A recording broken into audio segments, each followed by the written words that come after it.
Hello, everyone. I am your guest host, the Uncanny Crisis with a K, today filling in for our beloved Uncanny Omar. And I am here with a very fantastic stream. We are announcing Marvel's February solicits for collected editions, omnibuses, trade paperbacks, epic collections, and it is exclusively here on Near Mint Condition. I am joined by a small but potent crowd of Halloweenies today, and I'd love for them to introduce themselves before we get into the catalog. First, to my, I don't know what side it is for y'all. I'm going to say right, but I'm in New Zealand, so everything's backwards for me. We have a brand new guest on the solicit stream, Hunter from Sentinel Comics in Georgia. How are you, Hunter? I am fantastic. I'm happy to be here. Hunter, why don't you tell us a little bit about where you're broadcasting from? Because this is not like a bunker like Omnidog is broadcasting from. You are at a publicly accessible location right now. So I am actually in store at Sentinel Comics LLC here in Columbus, Georgia. I went ahead and turned the music down a little bit. We are actually in store. We shut down for a little bit so we could take part in this video. That is so cool. And how has Halloween been going at the store? Are you a major trick-or-treat destination? What is the story? So today we're actually closed for now, but we actually did our big Halloween event yesterday. We had free comics, free candy, in-store discounts, as well as face painting, and I even got the TVA to drop off Deadpool for a few hours. And you can see that on your Instagram, because I checked it out. Yes, you can. And that was a pretty high-quality Deadpool. Yes, it was fantastic. It was a pleasure having him come in and see the kids and also the adult collectors. Wonderful. And then below me, before he suffocates behind the mask, is the adorable dupe. I mean, the adorable Omnidog. What up, guys? Thank you. I'm Omnidog from Omnidog's Vault, and I am very happy to be here from my underground bunker of books I never planned to read. And I see that you're atoning for your skip pick on the Evergreen show last week by repping Lady Man. I love that shirt.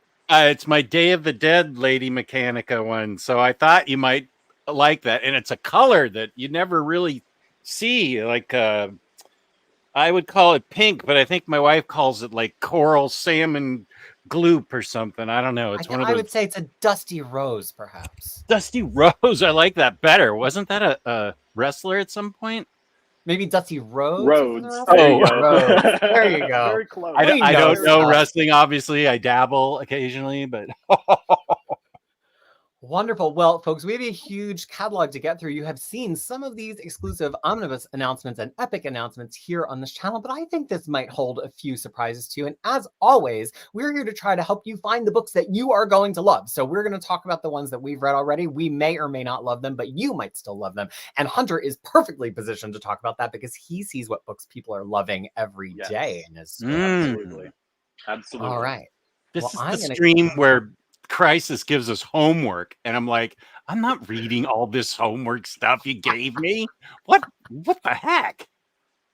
All right, well, here we go, Minties. So this is a big one. We're starting out this month with a brand new line of comics from Marvel Comics. I don't get to say that very often, so it's pretty exciting.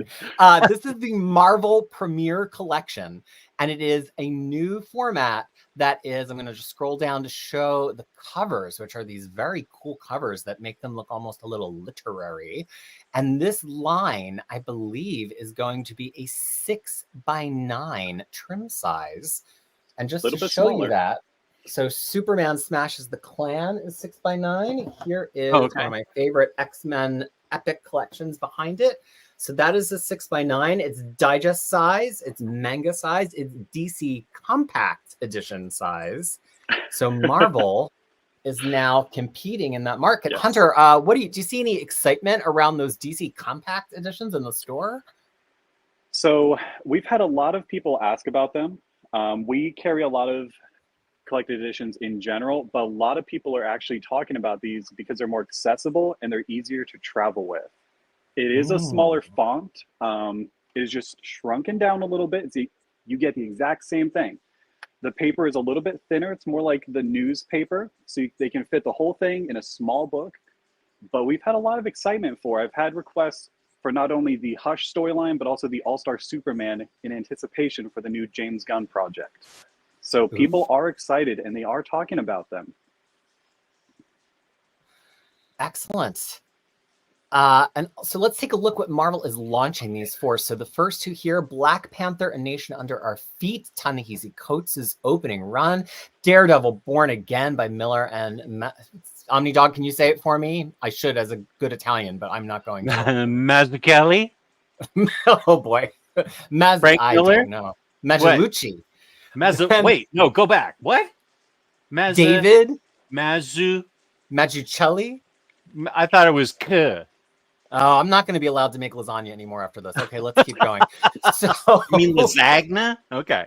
Then we also have Captain America, the Winter Soldier, of course, a classic arc by Brubaker and Epting, and Fantastic Four, Solve Everything, Hickman's first arc on Fantastic Four. So let's take them one by one. Here is Captain America, Winter Soldier. Let's see what they collect. So this has Captain America 2004, 1 through 9, and 11 through 14. Before you ask me why there was no issue 10, that was a tie-in to House of M.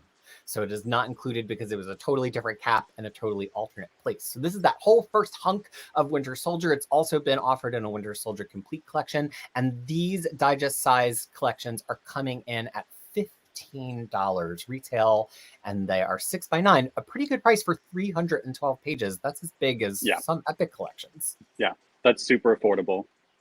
Oh, absolutely. So these are smaller but pretty darn chunky. Yeah, they're chunky. They're a chunker for this size. that is a lie, Mr. Tex. I am not reading Civil War II in this.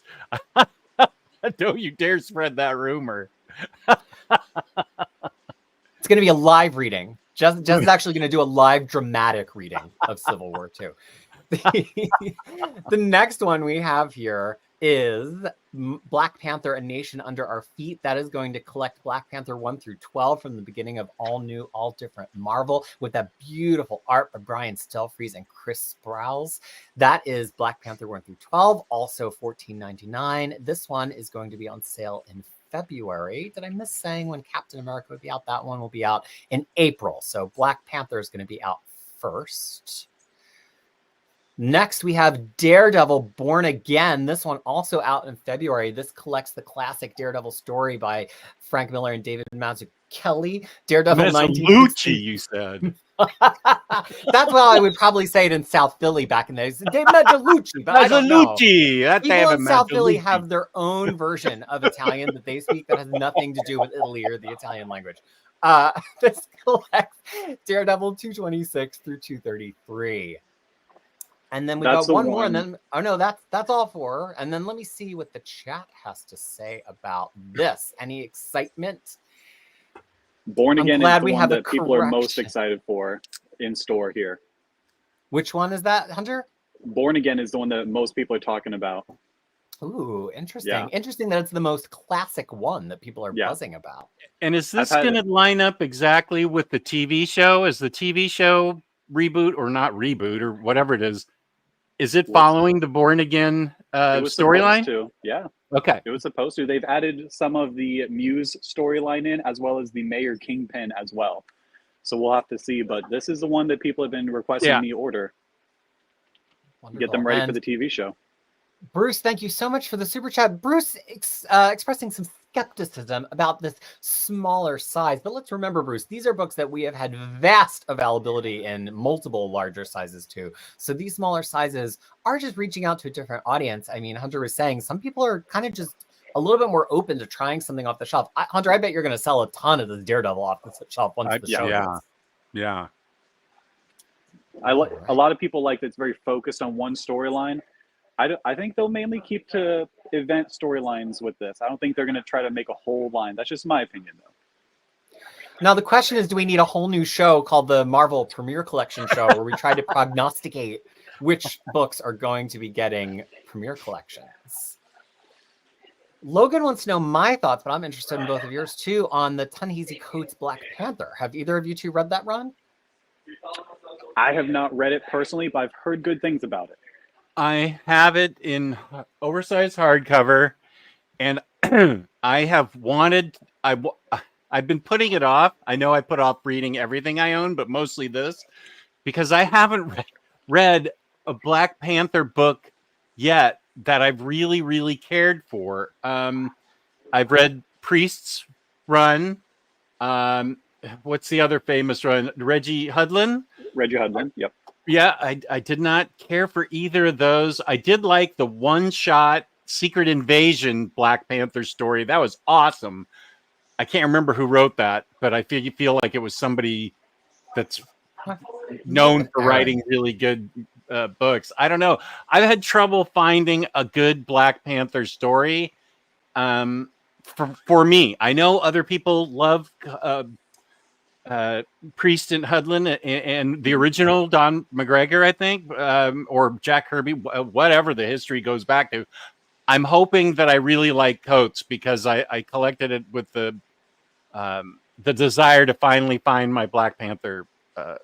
Jason Aaron, thank you, Adam. Jason Aaron wrote that tie-in. Thank you. I will highlight this comic from Extravaganza because I think they're right on. Coates' Black Panther is good. You can tell that it's Coates' first comic book when you read one because it's just really text heavy. But he's a master of the written form. He, of course, writes some really brilliant nonfiction. And the thing I love about it is that both Hudlin, but very much sketched this whole world of Wakanda that didn't really get explored so much as a place because it was always so focused on Black Panther. And Coates really explores Wakanda as a place, as a political structure, as a place where there's modernity and there's also nostalgia in the same way there is in any other developed society in the way that they clash. And so it's not just like a slam bang beat 'em up superhero run. It's very philosophical and thoughtful, but it's really dense reading, which I think is fun to have a dense Marvel comic. Phil, we will take no denigration of hobbits. They are one of my national animals here in New Zealand. So Phil Owen says it's the perfect format if they're hobbit. James says, doesn't Marvel already have a digest size? And they do use those Marvelverse books in digest size, but these are focused on continuous runs and full stories, which Marvel has never really done in digest. There you go. That's Also, a good distinction for them. Here. Absolutely. Curtis is asking to be. Curtis is lagging in the room, which is all of my fault. Former friend of mine, Curtis. Canadian comic book fan. Curtis, why don't you give you a quick intro to anyone who might not know you out there in near mint condition land? My name is Curtis, and I love Epic Collections, and I love Marvel, and that is why I'm here. Visit me at epicmarvelpodcast.com. But Curtis, let me ask you, do you love Captain America by Mark Gruenwald? Because the first omnibus we're talking about here is Captain America by Mark Gruenwald, Omnibus Volume 2. This one's on sale in July. It continues his run to Captain America 1968, 351 through 386, annuals 9 and 10, and the miniseries Adventures of Captain America 1 through 4, plus some Cap content from Daredevil Annual 7 and Punisher Annual 4. Curtis, what do you think about this run? You know, I love Mark Gruenwald's run. This period in particular here is, I think, a very transitional time where, while Curtis appears, where he started having a much more like rotating artist. There wasn't as steady of an artist on this era as there was at the beginning. As a whole, I really like Mark Gruenwald's run, and it's fascinating because he was on the book for so long. It's fascinating to see his take on Captain America as America itself goes through different transitions with different political leaders and that kind of stuff too. So this cover is cool because it has the Twin Towers right on the front there. So they're putting that Captain America standing over top of that. And I can't remember. There was the original cover had a miscolor that they corrected. Oh, my Captain America is way up there. Oh, here it is. And I can't remember if they corrected it or not.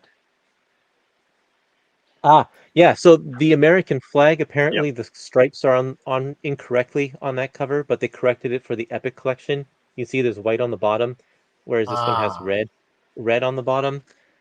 So I wasn't sure if they were going to do that or not.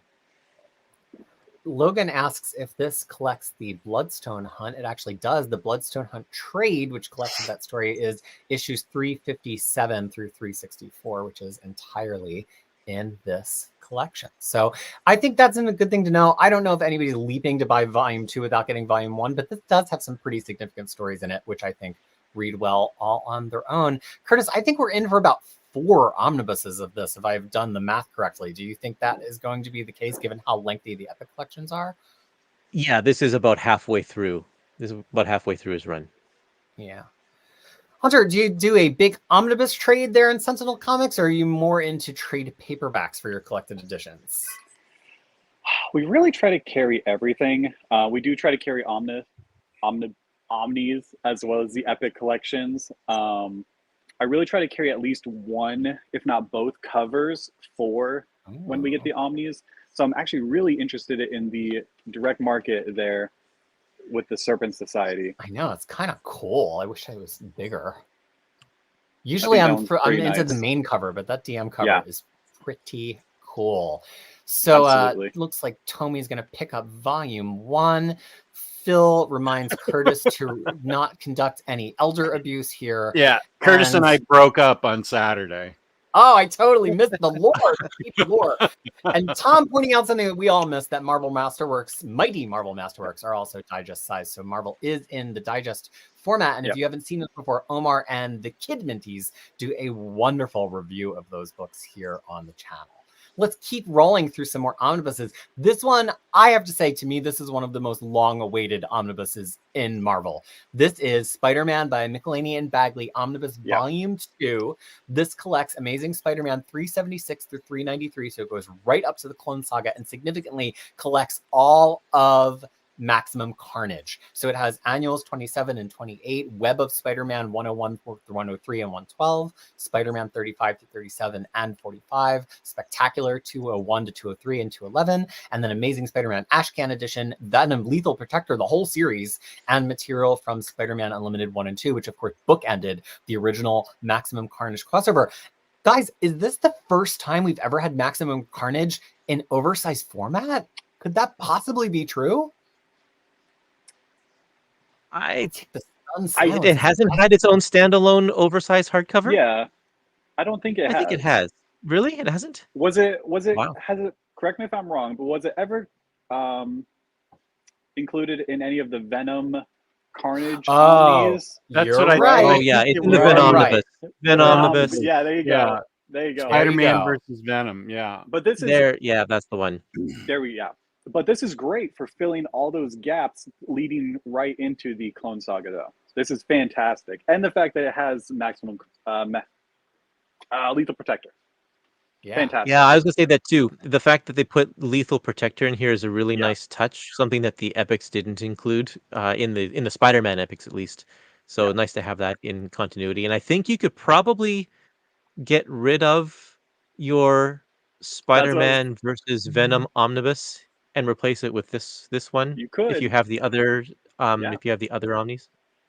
Yeah, at this point, this was a gap in the content that if you had like the earlier Spider-Man omnibuses and the Venom omnibus, you still needed the Spider-Man versus Venom omnibus to have this stuff in it.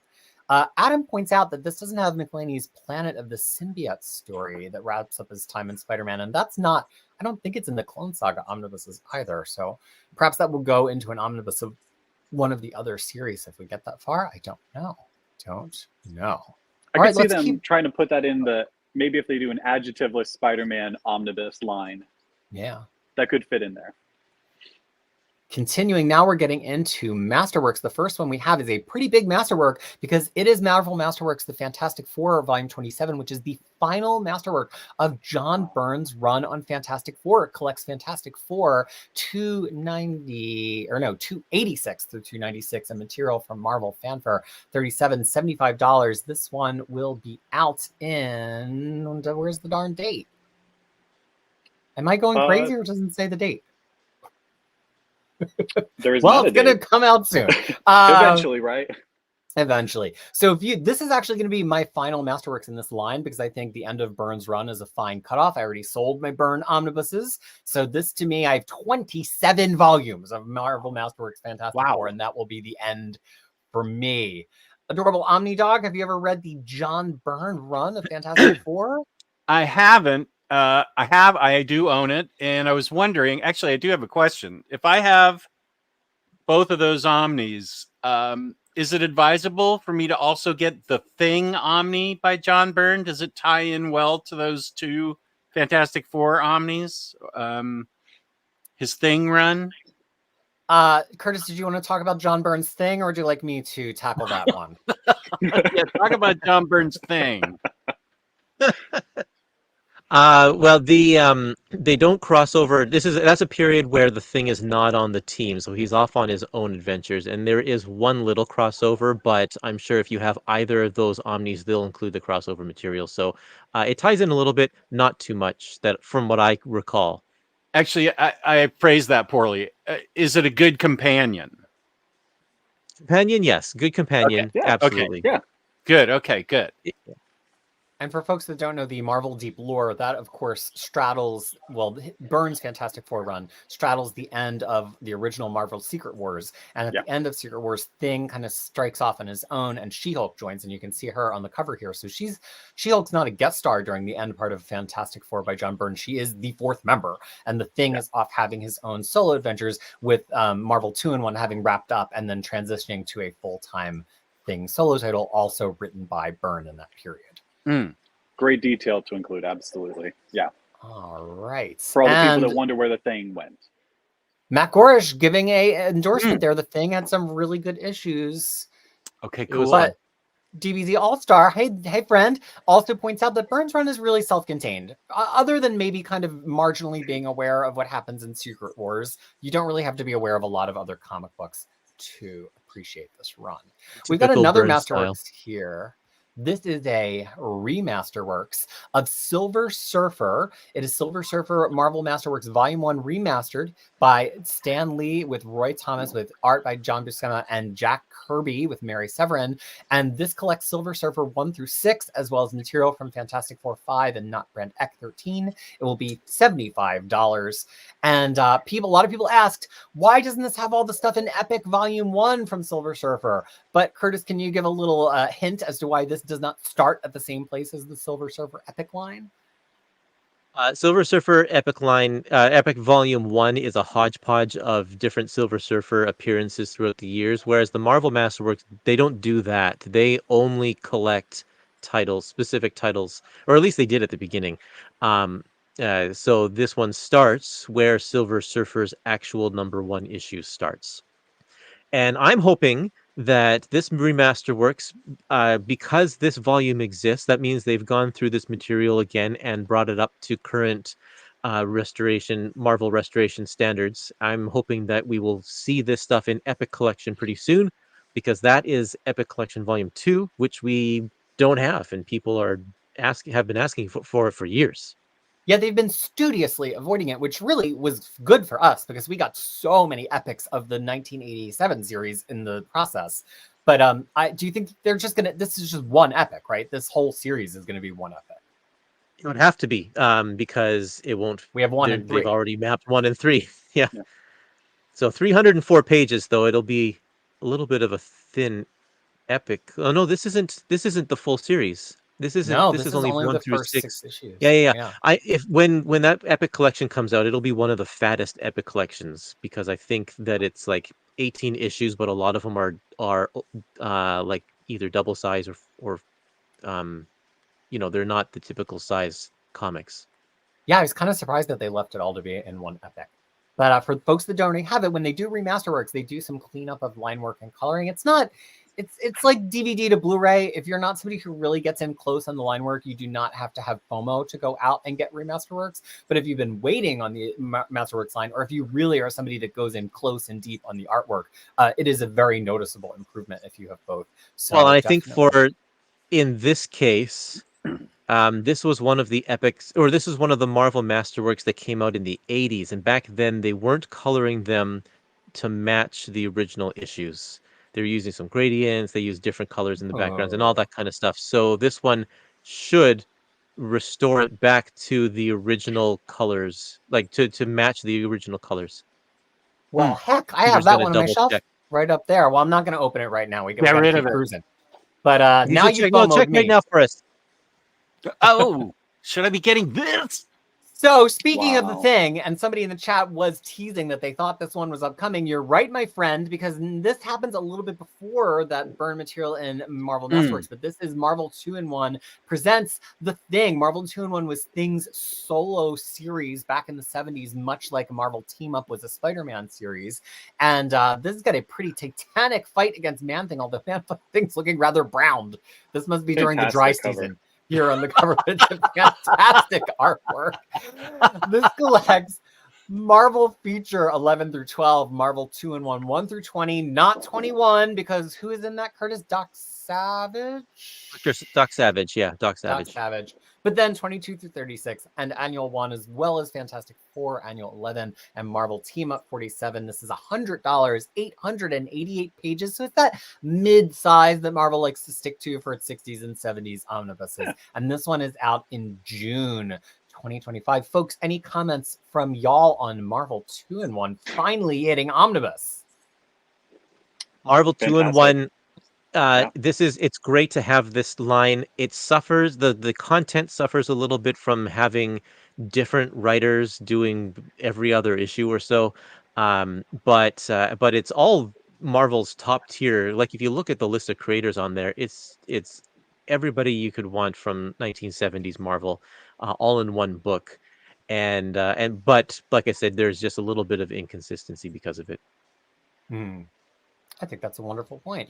Also, Curtis, a footnote on that Silver Surfer conversation we were just having. Phil Owens points out that the first 7, I assume, issues of Silver Surfer are double sized, which is why that first Masterworks is so big and has such a high page count. And then after that, they start including, they reduce the page count of the Surfer stories and start including Watcher backup stories. Yes. But they will not include the Watcher in Masterworks or the epics. All right. And much like Marvel Team Up 2-in-1, the 2-in-1 is that there's always somebody Thing is fighting with or against. So I always really love these titles from the 70s because they really give you a quick tour of the Marvel universe, and it kind of gives you that tour through the eyes of a certain character you know really well or love. It's why I like Marvel Team Up. It's also why I like Dazzler. There are certain kind of supporting titles in the Marvel line where in order to keep it selling, they often had a lot of people guest starring. And I just think that's fun because you get to see a lot of the Marvel universe. I love that cover. Yeah, it's such a cool cover.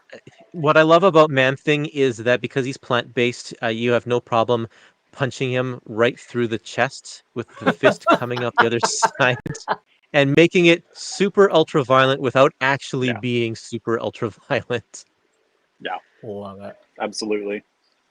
All right, so now we're going to head on to some Star Wars. This is an omnibus of Star Wars Legends, so old continuity, pre-2015. The Rebellion Omnibus Volume 3. This is the Hugh Fleming Luke cover, the main cover here. This is collecting, oh gosh, am I going to read it all? It's collecting Star Wars Shadowstalker 1, Star Wars Rebel Heist 1 through 4, Star Wars A Valentine's Story, Classic Star Wars, The Empire Strikes Back 1 and 2, Star Wars Shadows of the Empire 1 through 6, Star Wars Shadow of the Empire Minicon 1 through 2, Star Wars Tales from the Mos Eisley, Star Wars The Bounty Hunters, Scoundrels, Wages, Classic Star Wars, Return of the Jedi 1 and 2, Star Wars Tag and Blinker Dead 2, Star Wars Tag and Blinker Dead 2, Sergio Aragones Stomp Star Wars Infinities The Empire Strikes Back 1 through 4, Star Wars Infinities Return of the Jedi 1 through 4, and material from Star Wars Kids, Star Wars Visionary, Star Wars Gamer, and Star Wars Tales 2 through 4 through 8, 10, 12, 15 through 17, and 20. It's 1,032 pages. It is $125 and has a DM cover also by Hugh Fleming, but that one has Leia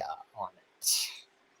So this book is the last volume of Star Wars Rebels, the Rebellion. It has all of the. So the difference here with the Epic collections is that they've included the Infinities stories, Infinities Empire and Infinities Return of the Jedi, which were given their own book in the Epic collections.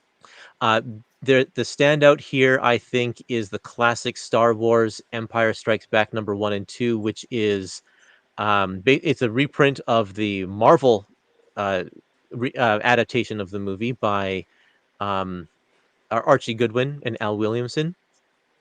And also the Star Wars Shadow of the Empire series is one that people really like. I wasn't too keen on it, but people seem to really like that one. The rest of the book is kind of a hodgepodge of random stories that didn't really have any other place to go in the timeline. So it's a lot of one-offs. It's a lot of humor, a lot of short stories. All right. I want to go back for comment before we get any other comments on Star Wars. Interesting note from Bruce here.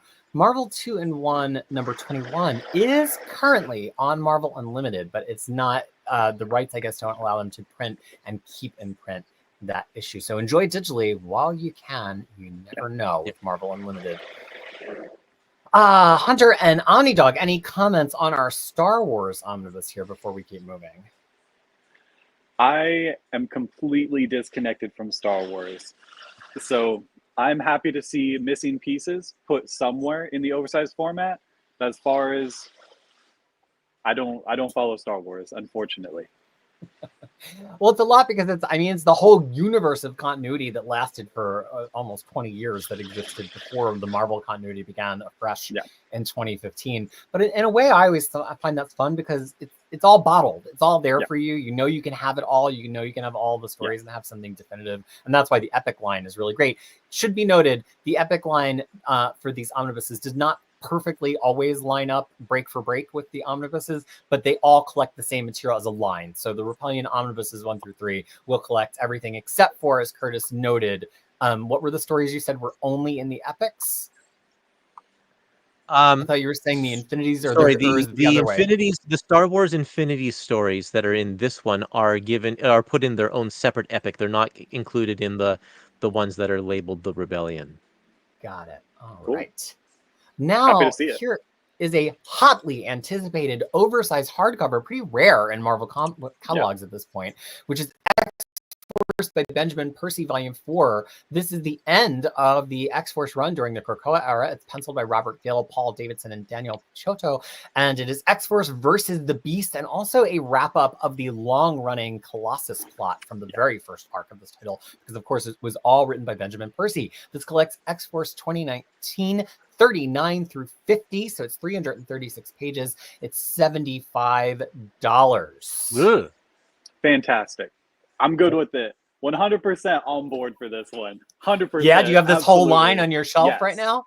Yes, 100%. Any issue with the price as a retailer? That's called the X-Men tax, and that's what we tell people. That's what I thought. That's what I thought. That's what people have said. Yeah. People, and you know what? I'm gonna be honest with you. People don't care. Okay. They don't care. They still want it. I actually sold the trade paperbacks. I had a customer come in. He wanted to read the end of X-Force, and we had the trade paperbacks on shelf, and he picked those up, and he wanted to see how he liked it. It was finishing up the Beast storyline, not quite the Sabretooth, not quite the end of it. But he was ecstatic for this. And I, as an X-Men fan of Krakoa as well, super happy to see this. I'm so happy that they finished the hardcovers and didn't just drop them after a while. Super excited for this one. I'm not going to lie. I totally am going to shell out for this. I just wondered if there was any pushback on the customer level. I have to get this because I have everything else in oversized hardcover that you can. And I love the Krakoa period. Yeah. But I do see that that X tax is a real thing. That's just what we tell people, and people still do it. They love a lot. I have a lot of people who love the Krakoa era. When it's X-Men, they just pay for it. It's so strange. And I will say this one, I've had my ups and downs with Benjamin Percy during his run on Krakoa. I found this very rewarding because it closes off 2 long plots. So few people these days are allowed at Marvel to develop plots over 50 issues, and especially to pay off stuff that people waited for 40 issues to see paid off. And I think fans get a little bit rabid about that. I remember as we were reading this, a lot of people complaining, we're never going to see that traitor plot come to life, or this Beast thing is dragging on forever. That's called comic books, my friends. That's why we're reading the medium. And I think that it's because Marvel so rarely lets any plot lines kind of hang, and so rarely do runs get to 50 issues, that you don't get that satisfaction of finally seeing things paid off. When they have the final Colossus plot confrontation in the first half of this, I found it deeply satisfying, deeply satisfying in a way that few things in Krakoa were satisfying, because it paid off one big plot under the hands of a single author. 100% I have a question agree. for you. What would an omnibus page count be if it were priced at $75? Oh gosh, do we even do $75 omnibuses even exist anymore? That's like Masterworks at this point. Oh, I know, Hunter's and on the this I think prowl. is why I think Marvel doesn't do oversized hardcovers anymore, because the just the rising cost of paper and shipping. So what is that one? Secret What's the Wars, cost? And what's the price point? $75. And Highlight. when did that one come out? This Was came it out. recent? This I think this came out in 2020, either Oh no, oh or no. We I was lost you for trying a to second there. highlight him. I have it sealed, so I can't scan it right now. But I think this Do we came know out how many less pages than are a in year that? ago. Let me check CLZ. I got all this. Hang on. I got you. I got you. All right, I can tell you. But yeah, So it's Marvel 70 used to do it for the slimmer It's omnibuses. $75. It came out March of 2023, and it does not give me a page count. Okay, but it's like, is it 12 issues? It collects all of Secret Wars 1 through 12. It has Thor 383, She-Hulk 10, and What If number 4 and 114. So it's 16 13, issues. 14, 15, 16. Yeah. It's a small one. Okay, But so this is a that's $75 book. yeah. All 16 right. issues, that's over 400 pages then. So it's comparable. Yeah. It's not that different. Yeah. Sorry, folks. Took me a second to figure out how to work StreamYard. I am your uncanny guest host. Let's not forget. So I'm not trying to suppress Hunter's information. I was trying to highlight Hunter's information, and I failed. Okay, let's move on into a big one. And I have a lot to say about this, but I will go last because I know a lot of people have opinions on this. This is Onslaught Aftermath Omnibus. And it's not called Volume 1, but as we look at the content, you will see it has less content than was originally announced by Omar, because they decided to split it into 2 books, but the second book isn't necessarily going to be Onslaught Aftermath. I suspect it's going to be the Trial of Gambit. So this collects Uncanny X-Men 338 through 340. That's only 3 issues. Uncanny X-Men Annuals 96 and 97. X-Men 1991, 58 through 61, and Annual 97. X-Men Unlimited 12 through 15. They're doing a really good job of always getting all of Unlimited into this omnibus line. X-Factor 130, Magneto 1996 1 through 4, XSE 1 through 4, Beast 1 through 3, Juggernaut number 1. Cool to see that in here. And material from Marvel Holiday Special 1996. And the thing is, when it was all one book, we were going to skip some of those miniseries and they were going to get abandoned, as well as some miniseries that will be in whatever the second book is. And because near mint condition viewers are this with it, people started naming all of the things that were in this period that fit into that post Onslaught. And eventually Marvel decided it is 2 books. But here's the upside. This 848 page book is only $100. It is not $125. So it's in line with the prices of other sub 1,000 page omnibuses. This will be on sale in June. We got that Adam Kubert main color cover of Cyclops, and then also the DM cover there of Gambit, although I feel like that cover's from later in the run. So I don't know if that's really the DM cover by Joe Mad. Folks, thoughts? Hunter, you're a big X-Men fan. Are you a big post-Onslaught X-Men fan? I am. When I collect X-Men, I need to know where the characters come from, where they go, and all the stops in between. So this is a no-brainer. Absolutely. And I would go for the Kubert all day. Omnidog, Curtis, any thoughts on this one? No thoughts. No thoughts. Empty head, totally. Nothing. Nope. Empty head. Yep. No thoughts. Yeah, this is a period of X-Men that it's a blip that I missed. I was on board for Onslaught, and then I went away for a little bit and came back a little bit later. And so this is all new stuff. That Madrid cover is Trial of Gambit. Is that collected in this collection here? I believe that's the cover to 365, Uncanny X-Men.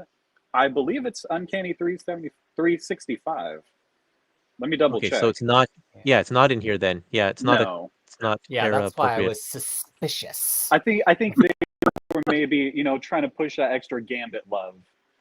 Well, he's about to make a name for himself, is what I hear. So what's really unusual about this one is it's only 6, or if we count the annuals, 9 issues of main X-Men titles, which is pretty wild for one of these X-Men books. Usually you get a pretty big hunk of Uncanny and X-Men adjective list, but there's just so many other things with those miniseries cramped in here. So I'm excited that they broke it into 2 because I want everything. I think in the past when we've done things like the Tiger Eyes poll, people have struggled with where to put all those, and we start getting into like the X-Men, Onslaught, Aftermath, Companion, and like wild, goofy stuff like that. So I think it's actually smart that they did it this way, but it is going to be some whiplash for people who buy it and then only get like 9 issues of main X-Men book content.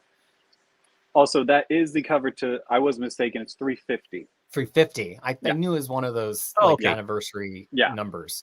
So that but still not included in here. Not really be the DM cover. That might have been a holdover from when this book was going to be longer. Omar would know the answers. So you'll have to get him on a Q&A when he makes this triumphant return.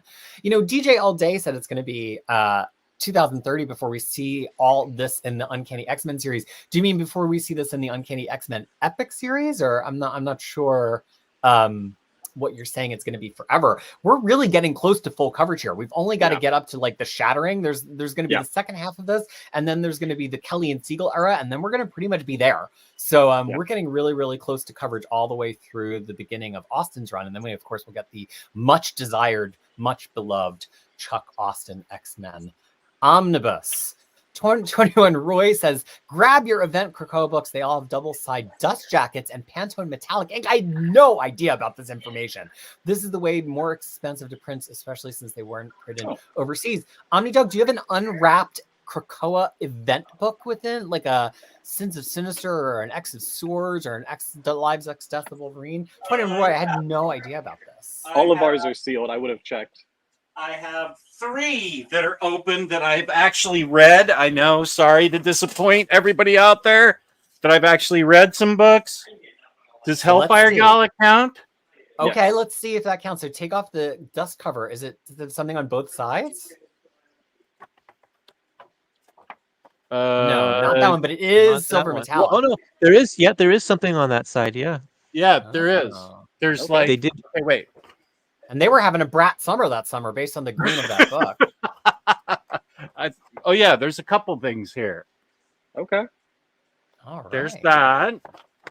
Okay. Another book I read, but have already forgotten what I read, just so people don't think that I'm somebody different. Inferno. Great choice. Mark. Okay, this. Ooh. So it's just on like it's a fancy paper, not a fancy printing process. Yeah, I see a big kind of, I don't know, I see stuff you can't really see. Can't see it on the screen at all. The X design, maybe. Yeah, it's like an I see it now. Okay. Yeah. So it's fancy paper on the inside. And printing. Usually they don't do printing on the inside. Yeah. Oh, we got one more. Okay, you can. This is the same as Inferno, but you can see it better.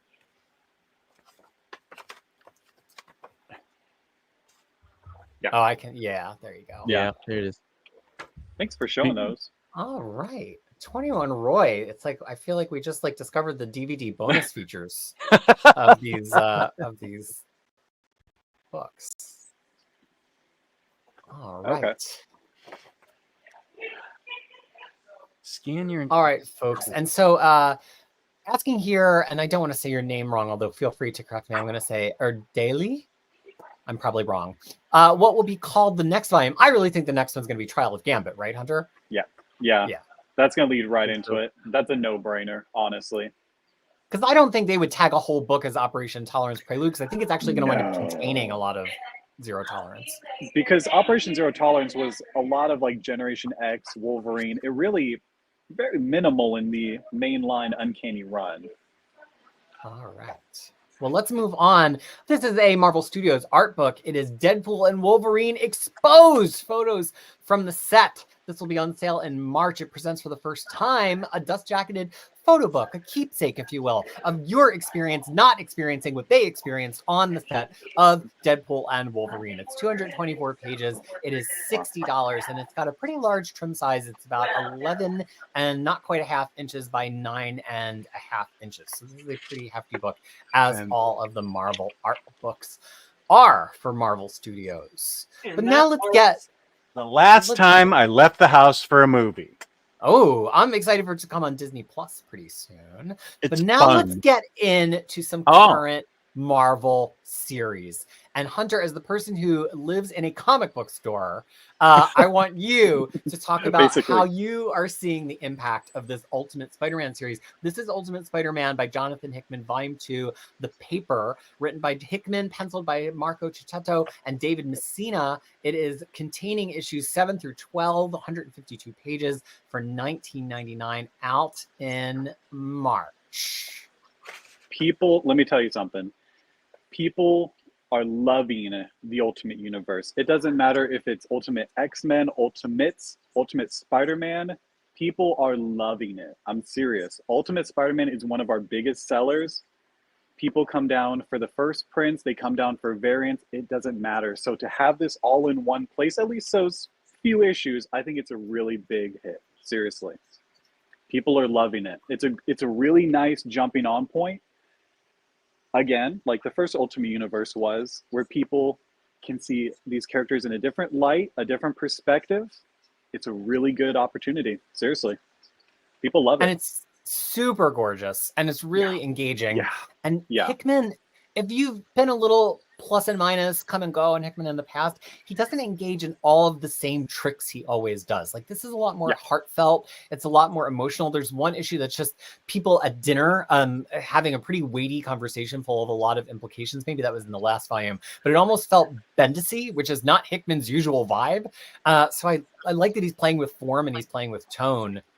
And of course, we're playing with this older Spider-Man that's got a family that becomes Spider-Man much later in life. And the art is just absolutely gorgeous. Stunning. That character on the front, is that hair based on Peter's hair? Who? Well, I think Cicchetto actually does all of his hair. I'm his inspiration. I inspired his version of Elektra and Zdarsky's Daredevil. Who is that character? I haven't read any of this yet. I'm waiting for it in Omnibus. Is that? I think it's be your beloved Black Cat, sir. Oh, I think it's the new Black Cat, the Ultimate Universe. I love her hair. Yeah. Totally cool. Good.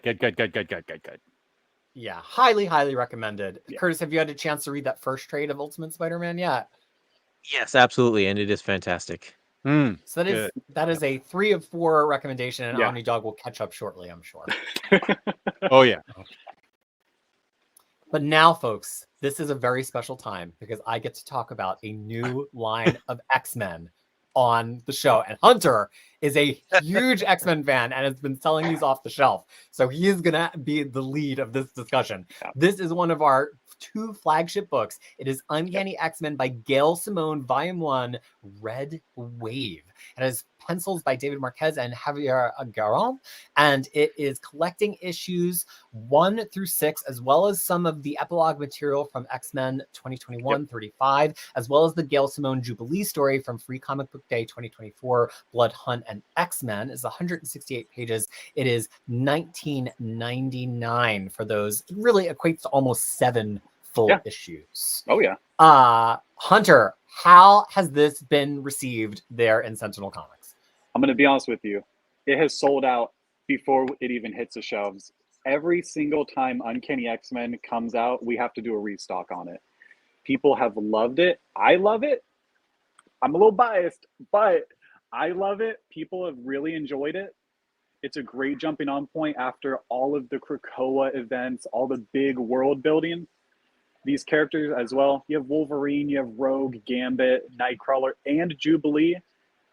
It brings back some of that nostalgia feel from the 90s, but also a new jumping on point for people. It's done really well. People seem to really like it.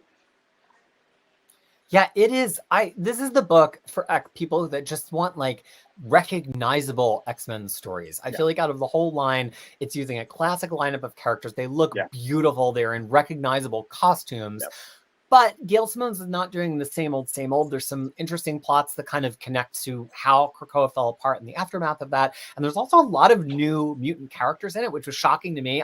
And maybe the thing I don't love about it is I was ready for a book that was like really the Rogue and Gambit and Jubilee and Nightcrawler and Wolverine book. And a lot of it is focusing on this group of new characters, which if Twitter is to be believed, are instant hits. They seem to really, really love them. I think it's kind of a lot of panel time and new characters and a flagship book, especially when there's so many characters that we had in Krakoa that are now off by the wayside. But leaving aside that sentiment for me, it is a beautiful book. And I think probably the best voice of Rogue we've maybe ever had since Claremont. Hunter, would you say? It's really well done, honestly. It really is. Nice. Going from something like X-Men 97 into this has a lot of people excited. Yeah, and I'll say this Rogue and Gambit, I can't say because I don't want to get it demonetized, but they F. It is clear from the dialogue. Rogue Fs, Gambit Fs, they all F. Because Gail Simone totally Uncanny F-Men. It's the Uncanny F-Men, baby.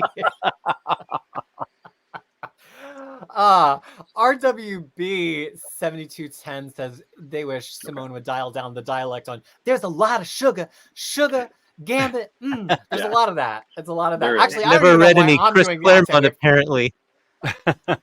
We've got Hunter on the stream in Georgia, so I really should not be doing any Southern accent. No, I've already offended my Italian brethren. What are you showing there, Hunter? Let me the newest issue that is out, which will be in that fantastic, book. Fantastic art on it. It really is. This is Uncanny X-Men #4. It's you could say it's a little heavy, but it's all right. While we've got you highlighted, directly behind your head on the shelf is one of my favorite Uncanny X-Men issues with all the ladies standing in front there on your wall. That's in the 240s. What is it? 244. Jubilee's first appearance? First appearance of Jubilee. Oh. Even in superhero comics, they can just go to the mall and have fun. Right? It doesn't all have to be world-ending explosions. All right. Oh, okay. Let's keep going through this catalog, folks, because there are more X-Men books to come. Yeah. This is a little preview of some other Stephanie Phillip books like Black Widow, Hawkeye, Spider-Gwen, and Rogue and Gambit, because this is the first volume of her Phoenix solo series, Jean Grey's second ongoing, but the first for adults Jean Grey. The other Jean Grey ongoing we had was for Teen Jean. This collects Phoenix 1 through 5, written by Stephanie Phillips with art by Alessandro Miracolo and covers by Yasmin Putri. It is 128 pages. It is $17.99 and it is on sale in March. The thing I love about this book, other than the covers, is that this book finally said, if you go back and read Claremont and why he made Jean Phoenix and what his intent was for her, he wanted a Thor-level character who could do cosmic stuff in the X-Men. And we actually don't get to see Jean do a whole lot of that because of the way the title progresses towards the Phoenix Saga. So he created this character as this heavy hitter with potential, and then we really don't see it. And Stephanie Phillips is like, oh, I'm writing that. This is Jean in space. This is Jean rescuing planets instead of eating broccoli people. This is Jean facing off against the Black Order. This is Jean fist fighting Gore. This is Jean doing all of that cosmic stuff you have always wanted to see the Phoenix do, and has always been. You can't just focus on that in an X-Men book unless you make her like the villain, because how do you write a balanced team where Jean can do this stuff? Now we have a book where Jean can just do this stuff. Also, Corsair is in it, which is fun as her supporting cast without Cyclops, which I think is pretty neat. Hunter, have you been digging this book? I like it myself. We've had a lot of people talk about it. It's kind of the big world galaxy out in space where you get your X-Men. We've had a lot of people like it so far. I think it's a great change of pace for Jean, not just having her limited on an actual team. She's kind of more on her own. It's really well done, I think, so far. I've enjoyed it. You kind of get the extraterrestrial stuff without it being a whole team. You get her, get to see her go out on her own a little bit sometimes. James Eagle, who is the sage to the Uncanny Omar, says this is Jean trying to be Supergirl Woman of Tomorrow. And I would kind of agree. It's got a Supergirl Woman of Tomorrow vibe in that it's Jean on planets trying to right wrongs, but maybe making more wrongs, but she thinks she's right. Like, she's very well intentioned. She's not Dark Phoenix, but not everything she does it turns out positively, and that is sort of accumulating and snowballing towards her as the run continues. So she's trying to be a good big bird phoenix thing. Yeah. She's a good big bird so far. I don't know. We're not to Okay. dark bird yet. Okay, I like that idea, and I love Stephanie Phillips, so I'm excited to collect this in 5 years when it's an omnibus. And I have to say, I am all about the Black Order becoming Jean's signature villains. As soon as I saw it on panel, I was like, yes, do that. Like, of course, she is in the next arc going to be fighting against Thanos, which is going to be wild. But I think the Black Order are like the perfect heft of signature villain for Jean, and I hope that sticks. All right. She eats broccoli, people, but not right now. She's on, I don't know what broccoli isn't in. Is it broccoli keto? I don't know. But whatever broccoli's not in, that's the diet she's on right now. Let's continue because there's more X-Men to talk about. X-Force. This one has been controversial, and I think Hunter and I might get into it a little bit about positives. For me, all positives, but for some people, negatives. This is X-Force by Geoffrey Thorne, Volume 1, Fractures. It's written by Geoffrey Thorne with art by Marcus Cho, who's, of course, the artist for almost all of the Excalibur and Captain Britain runs throughout Krakoa. This is X-Force 1 through 5, is 120 pages, $17.99, on sale in March. And I have to say, to me, this book is the most X-Men book out of all of the, it's like a X-Men team. Deadpool's just there for one issue. Don't get hung up on that. It's an X-Men team. They're global. They're doing X-Men things. It's connected to the deep history of the characters. It's got sort of surprising things happening for them that are connected to their origins and their history, their secrets they're keeping from each other. It's Forge leading this team that's like, Forge is like, if we don't fix certain things happening around the world in this order, the world is just going to end. So it's kind of similar to Jed McKay's Avengers in that way. I really like it. To me, it's the most X-Men book of all the new X books. Hunter, how are people receiving it in the store? Not very well. Twitter's similar. Not very well. Sales, we don't sell out on it. We still, believe it or not, it's the only X title that we still have copies of #1. I enjoy it, of course, but I think a lot of people are kind of cold on this version of X-Force coming off of the Krakoa era, but it's not doing too great. We still sell a couple of them to our X-Men fans, but that's probably the title we see the least action on, honestly. And I'll say, I've talked to a friend of the channel, Max, about this a lot. And I think the problem here is it doesn't feel X-Force. I think this one should have been titled X-Factor because of Forge being on the team and what they're doing and like they're looking after an It Factor and X-Factor and things that are changing around the world. It's not bloody enough to be X-Force. It's not forceful enough, but it's kind of harkening back to the original Cable iteration of X-Force in the 90s where they're just proactive, right? It's X-Force and then it's proactive. But I think now the X-Force brand to people means hack and slash, and I just don't think it's hitting for that reason.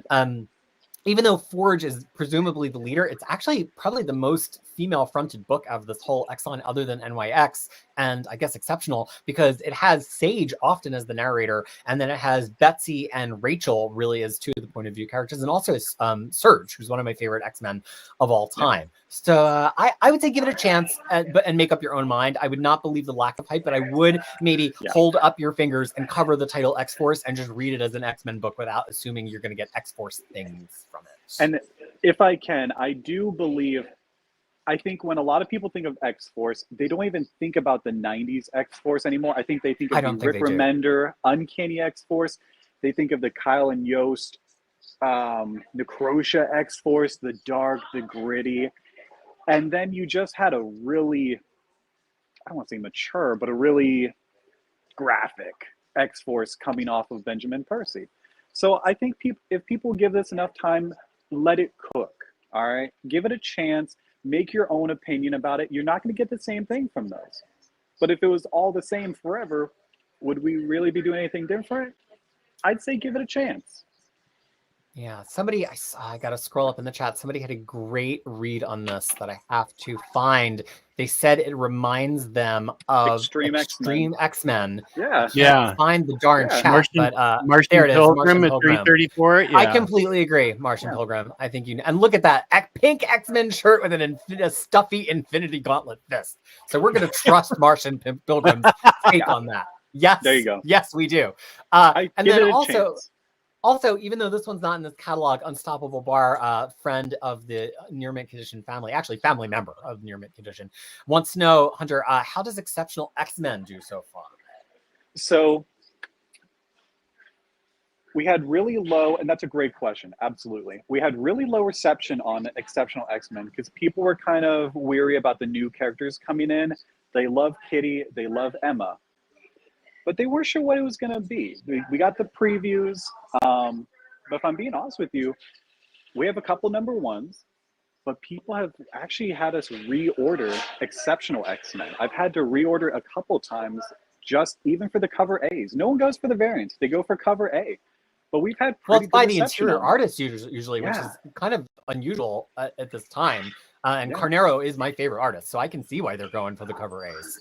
We've had good reception on it. I actually had a customer come in this past weekend requesting it. So it's done really well. It's done better than X-Force, but kind of in between X-Force and Uncanny X-Men. I think it's the most beautiful one, interior art, but I got to talk about that in the last round. All right, here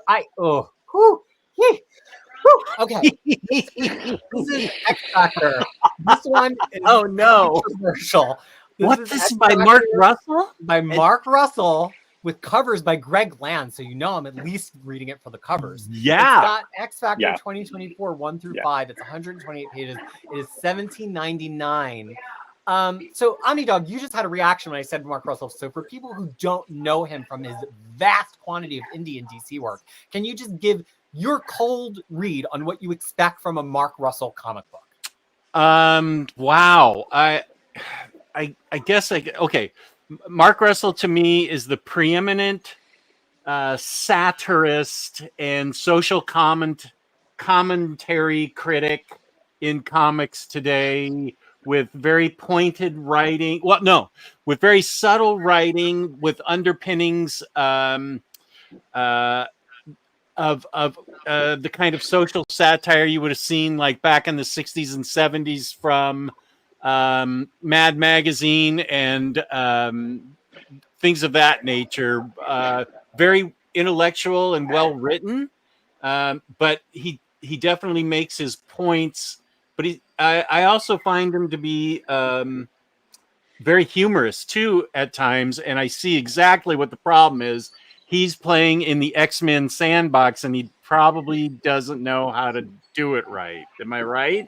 Well, Is he Hunter, not now playing you've the been reading characters it. properly? So what do you think about it? It's been very cold. It's been very cold. I've had some people compare it to Suicide Squad due to its rotating cast of characters. Which is a plus because Harley Quinn's great and should be in every comic book ever, including Of course. Marvel. Of Okay. course, including Marvel, absolutely. It's been cold. It's been a little cold. We will, of course, have the trade paperback when it comes out, but I haven't heard a lot of not a lot of conversation about X Factor. Is it clunky, or are the characters not written in their? I think it's. Are they not I think written? It's the characters. Are they not written like you normally would see them? Is like Angel different than normal, or in a different direction than you think maybe? You have so you have an interesting cast of characters. You have, if you go for, again, of course, the Krakoa era was going to leave a lot of thoughts with people, but the last time we saw these characters, you had Angel, who was more of like Archangel, and then you had Havoc, who a lot of people thought was going to get elevated as a Summers brother after the whole Dark Web storyline, and a lot of people, me included, were really excited to see where that could go. Just to see him go back to an X Factor team, it was different. It was really different. I'm happy to see Pyro, of course, but it's a little different. It's different. It's all new, all different. Here's the thing. This book, it's called X Factor because it does have some things that harken back to classic X Factor. It's got Havoc on the team. It is a kind of a pseudo governmental contractor team, but much in the way that I think X Force has the wrong title and so it's being received badly. I think this book has the wrong title for X Factor, and maybe with Havoc fronting it, this is an Ecstatics book. It's Ecstatics. It doesn't have the Ecstatics cast, but in terms of the social commentary, the comedy, the feel, the potential disposability of the characters, the kind of silly situations they walk into that turn out very dire for them quickly, the kind of shift from silly to dire, it's straight up Peter Milligan Ecstatics. And I think when people see X Factor and they see a Greg Land kind of airbrushy cover and they see Havoc, they're looking for something heavier than that. And I think they got to that Mark Russell kind of pithy, funny characterization that he does in every single comic he writes, and they bounced right off it. And I think that's why people don't like it. Also, it killed a beloved minor D-list character in the first issue. X fans love their D-list characters, so that got them on the wrong side. I think Bob Quinn's art, which I actually love, but I do think it's like a little shiny and glossy in a way that some people are not really liking. I just think it's like all of the things that people might like marketed to them in the wrong way. That is what I truly believe. I don't think it's a bad book. I think it's not the book that people want it to be. I think that I would enjoy it. From your description, it sounds like I might enjoy it. I think you're going to love it, honestly. I'll come to your store and be the one person that buys this from you. Sentinel Comics. So, something else to just note down as well. We have a lot of From the Ashes X-Men titles. Yeah, it's a lot. So they can't all be at the top of the heap. No, you have a period right now where people do have to pick and choose. So some books, even if it's fantastic writing or a great cast of characters, some titles do fall to the wayside due to financial. I mean, honestly, people can't read everything. So they'll give it one or two. And if it doesn't hook them, they might come back later. They might give it a break. The reception's been pretty negative in fan spaces to it. I try to give everything a chance. I've read almost every Mark Russell comic book, and for me, it's less the character and the tone and stuff because I'm open to whatever. The title and the cover means nothing. I've read this from Mark Russell before, and I'm not trying to say he's a bad writer, but like it feels very similar to his Wonder Twins. It feels very similar to his Billionaire Island. It feels very similar to his Second Coming from Ahoy Comics. Like I've just read it before.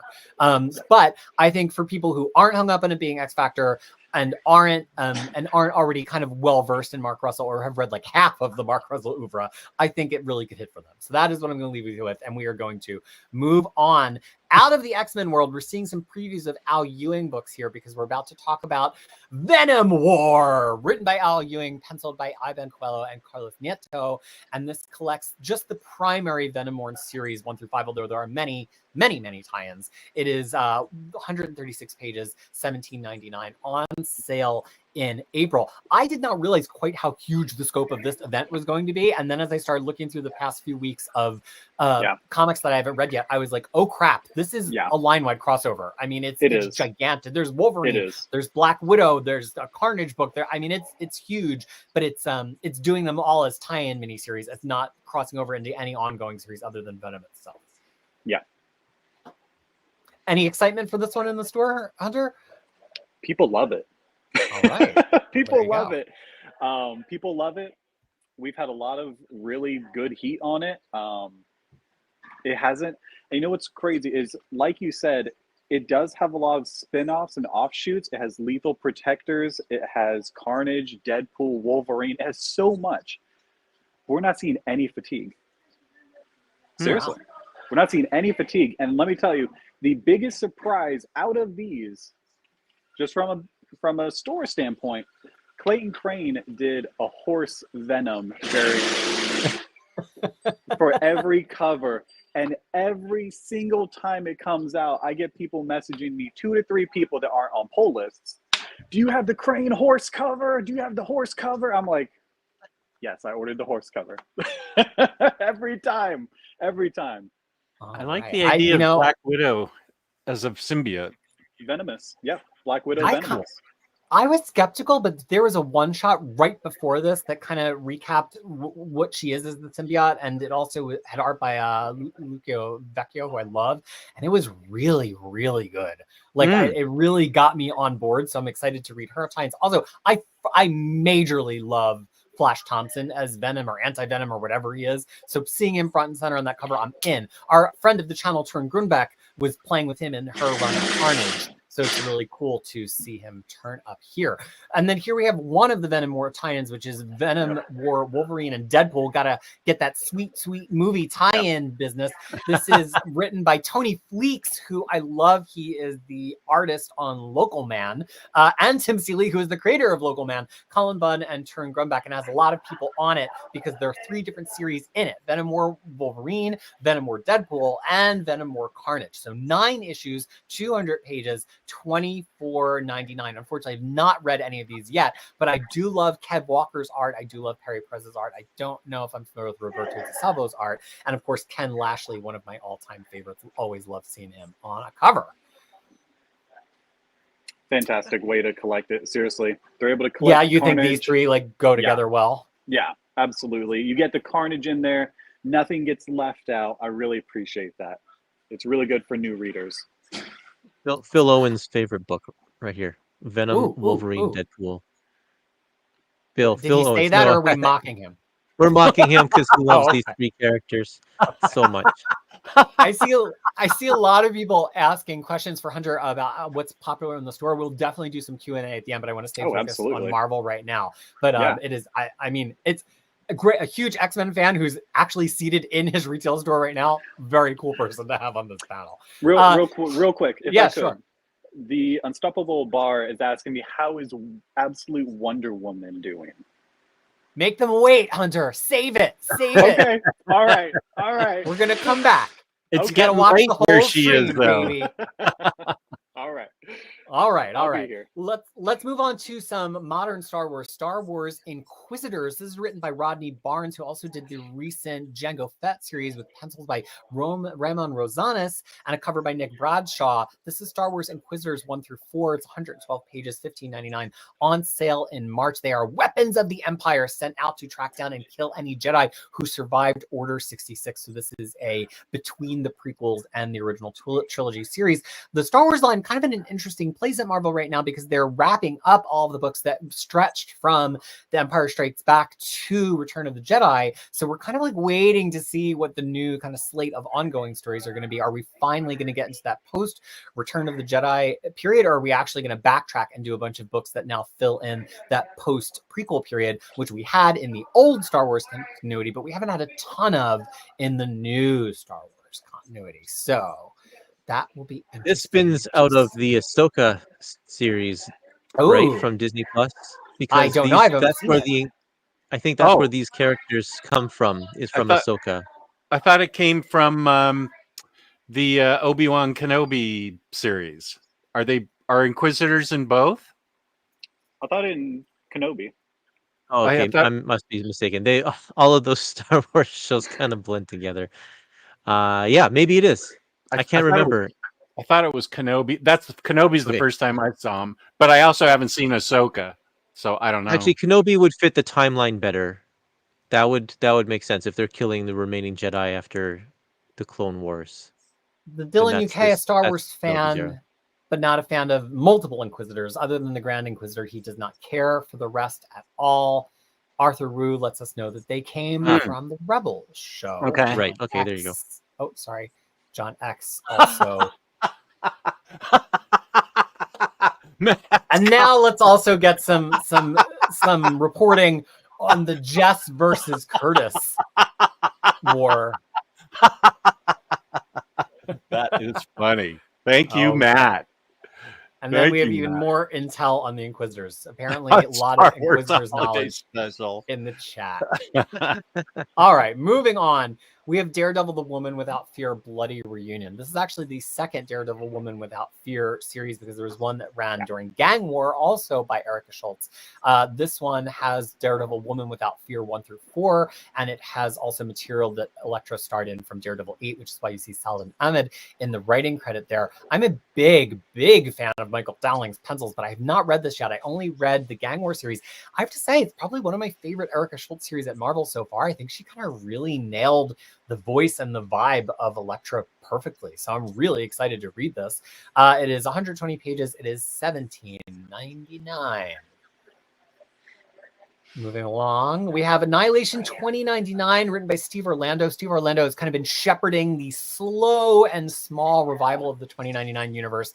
This is a Cosmic Heroes in the year of 2099, penciled by Ibrahim Roberson and Jose Luis, Pete Woods, what did I get myself into here? Ario Anindito and Dale Eaglesham, with another Nick Bradshaw cover. It is a total of 5 issues, Annihilation 2099 1 through 5. I guess different penciler in each issue. Is 128 pages, and it is $17.99 as we look at the last survivor of Xandar, the last Nova in 2099, is plus an all-new Red Hulk and other characters reimagined for the 2099 universe. Cool. And then we have this, the Infinity Watch. This was Marvel's kind of annual crossover event this year. It's Infinity Watch Power Corrupts. It had a wide range of writers, but Derek Landy was one of the main architects of this. Notice there's a writing credit in there for Iman Vellani and Sarabir Pirzada, which means we've got a Miss Marvel book. This collects all of these annuals, Thanos, Amazing Spider-Man, Immortal Thor, Miss Marvel, Wolverine, Incredible Hulk, Moon Knight, Spider-Boy, and Avengers. Some of these are series that don't even have ongoing series with these titles right now. So there's no Moon Knight ongoing. It's different. It's not just Moon Knight. There's no Miss Marvel ongoing. Some of these, however, are like this Wolverine annual. Even though there is a Wolverine volume 2024, this annual has nothing to do with this. It's not written by someone on it. It's just its own annuals crossover. So that's pretty chunky. It's 256 pages because these are all annuals that were, I think, 1.5 times length. It is $34.99. Hunter, did you get to read any of this? I have not read it, but I have a couple customers that as soon as it came for solicits, they wanted it. They were interested. They wanted all of them. Yeah. The Spider-Boy one did really well. Are we still in the period where the gemstones are actually people? I think so, based on that background, because it looks like Star. Star. Okay. To me, I find that interesting. I found the the Captain Marvel storyline and the Black Cat storyline that had Star in it, and some other Infinity Gemstone people in it, whatever, and Black Cat. They were pretty interesting. Yeah, and I will say, as I've been catching up, Derek Landy is kind of delivering as the secondary Avengers author.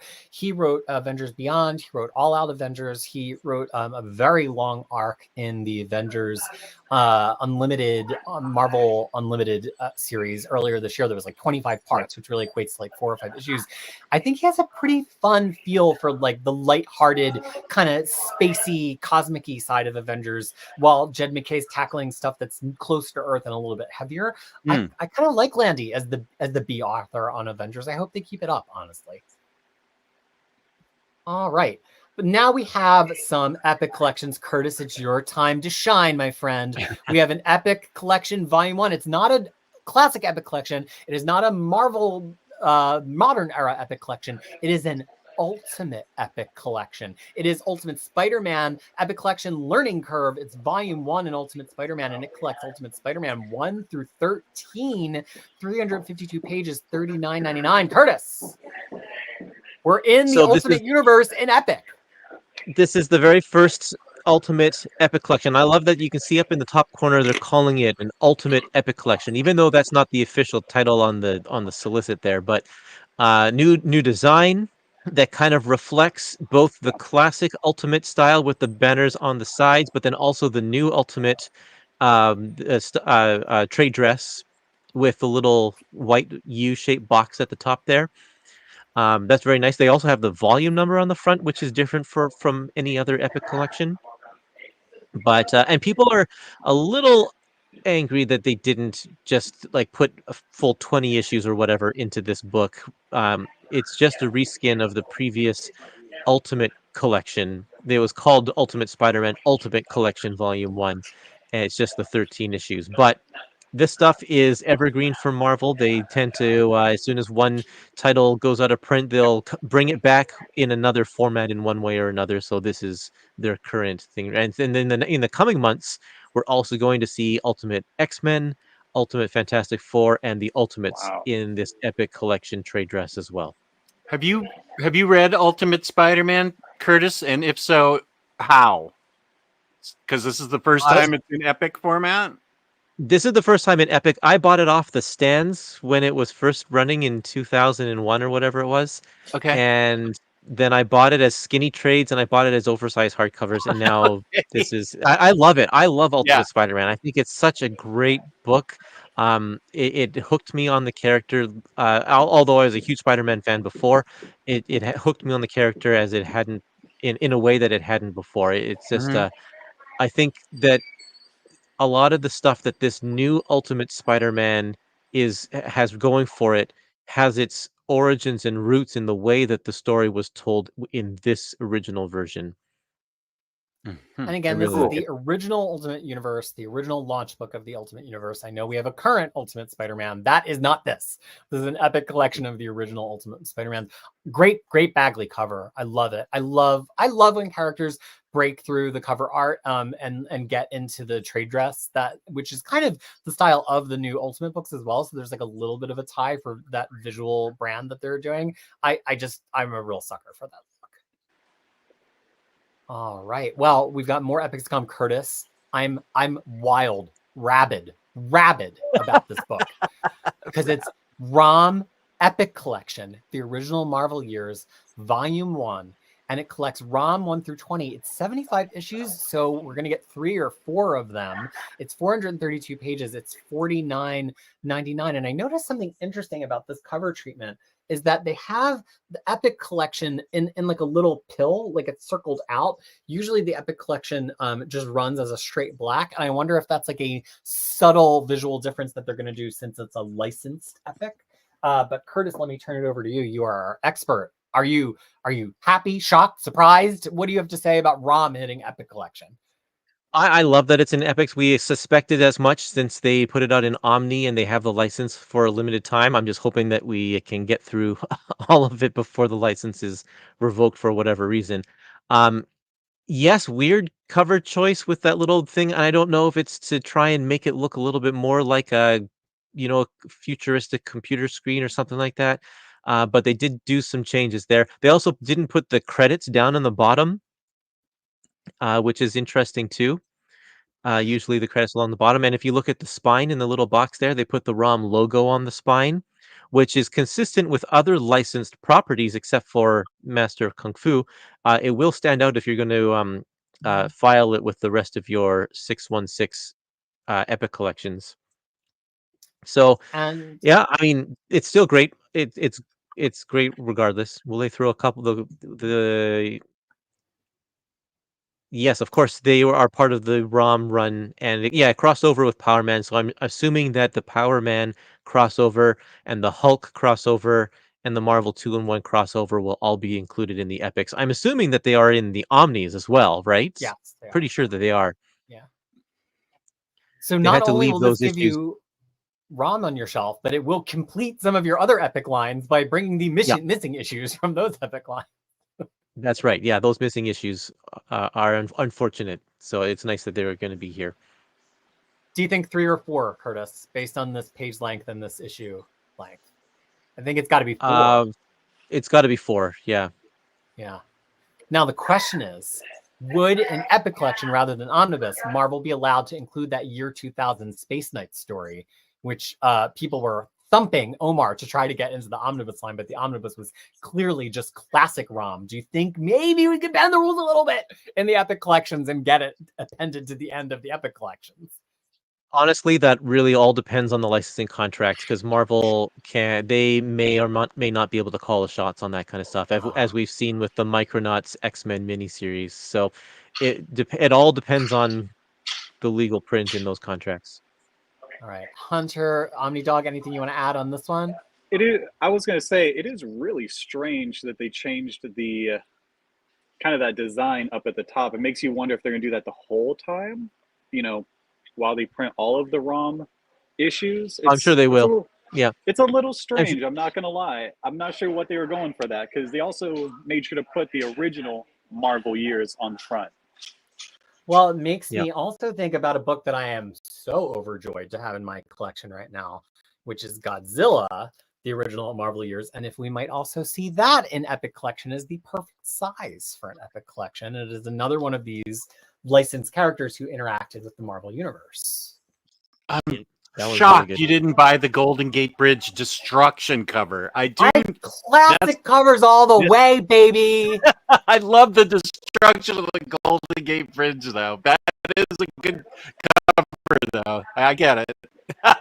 Love it. I love it. I cracked it open yesterday to start looking at. That's fantastic. Absolutely. Yeah.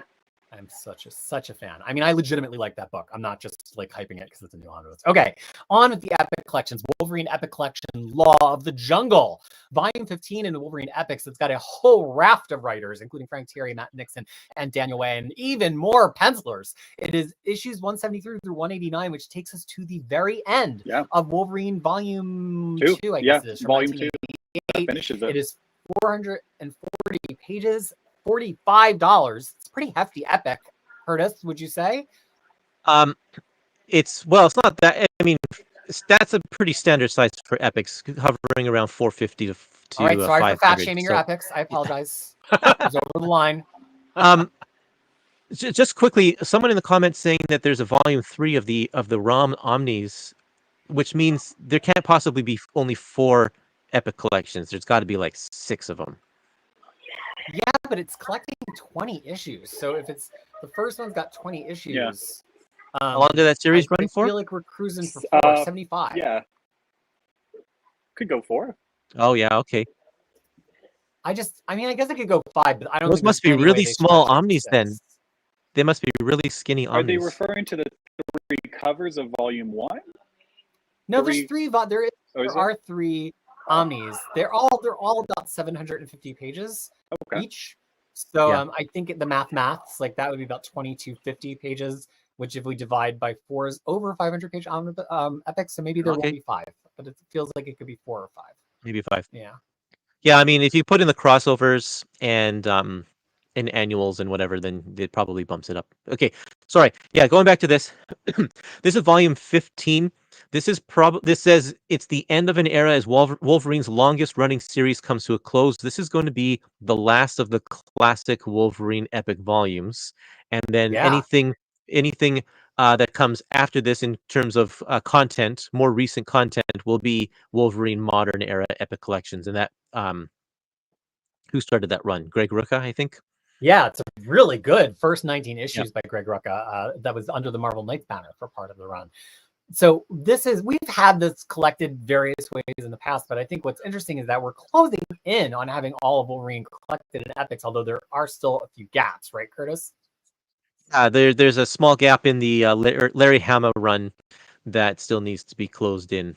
I don't know why they're delaying that. They're kind of doing the same thing as like the most popular part of the run they're saving for last, and so that's definitely what they're doing with Wolverine 2. And I think there's also going to be 1 or 2 post-Hama books because they have a straight run of this that picks up with Epic Volume 12, which begins with Wolverine 133. But so we've got to fill in from 110 to 132, and will be Epics 10 and 11. So that is one of the main gaps. And gosh, and then we just need the beginning of the 1990 portion of the Hammer run in epics 4 and 5. So there's only 4 epics left in this whole line. That is wild. We're getting down to 4 and under for a lot of these titles, and it's very, very exciting to see that we're coming to a close on so many different epic collection lines. Yeah. All right, let's keep going. Oh, what's that, Omnidog? I was just going to ask, did you say this contains Greg Rucka's Wolverine? No, that would be the modern epic volume 1, which is only speculative at this point, but will happen. Okay. Got it. Okay, we've got another one, and I am psyched for this one. It is Ghost Rider Danny Ketch Epic Collection, Siege of Darkness. We're jumping from Volume 1 to Volume 6, and this collects the entire Siege of Darkness major Midnight Suns crossover. There are many, many issues in it. Only 2 issues of Ghost Rider, 44 and 45, but also 2 issues of Ghost Rider Blaze Spirits of Vengeance, 17, 18. I hope all of that gets integrated into this Epic line, but we don't know yet. Night Stalkers 14 and 15, which is a Blade title. Marvel Comics presents 143 through 146. Darkhold, Pages from the Book of Sins 15 and 16. We've had a complete collection of that whole title already. Morbus the Living Vampire 16 through 17. Doctor Strange Sorcerer Supreme 1661. And Midnight Suns Unlimited 4. It's another 500-page epic, and it is $44.99. Curtis.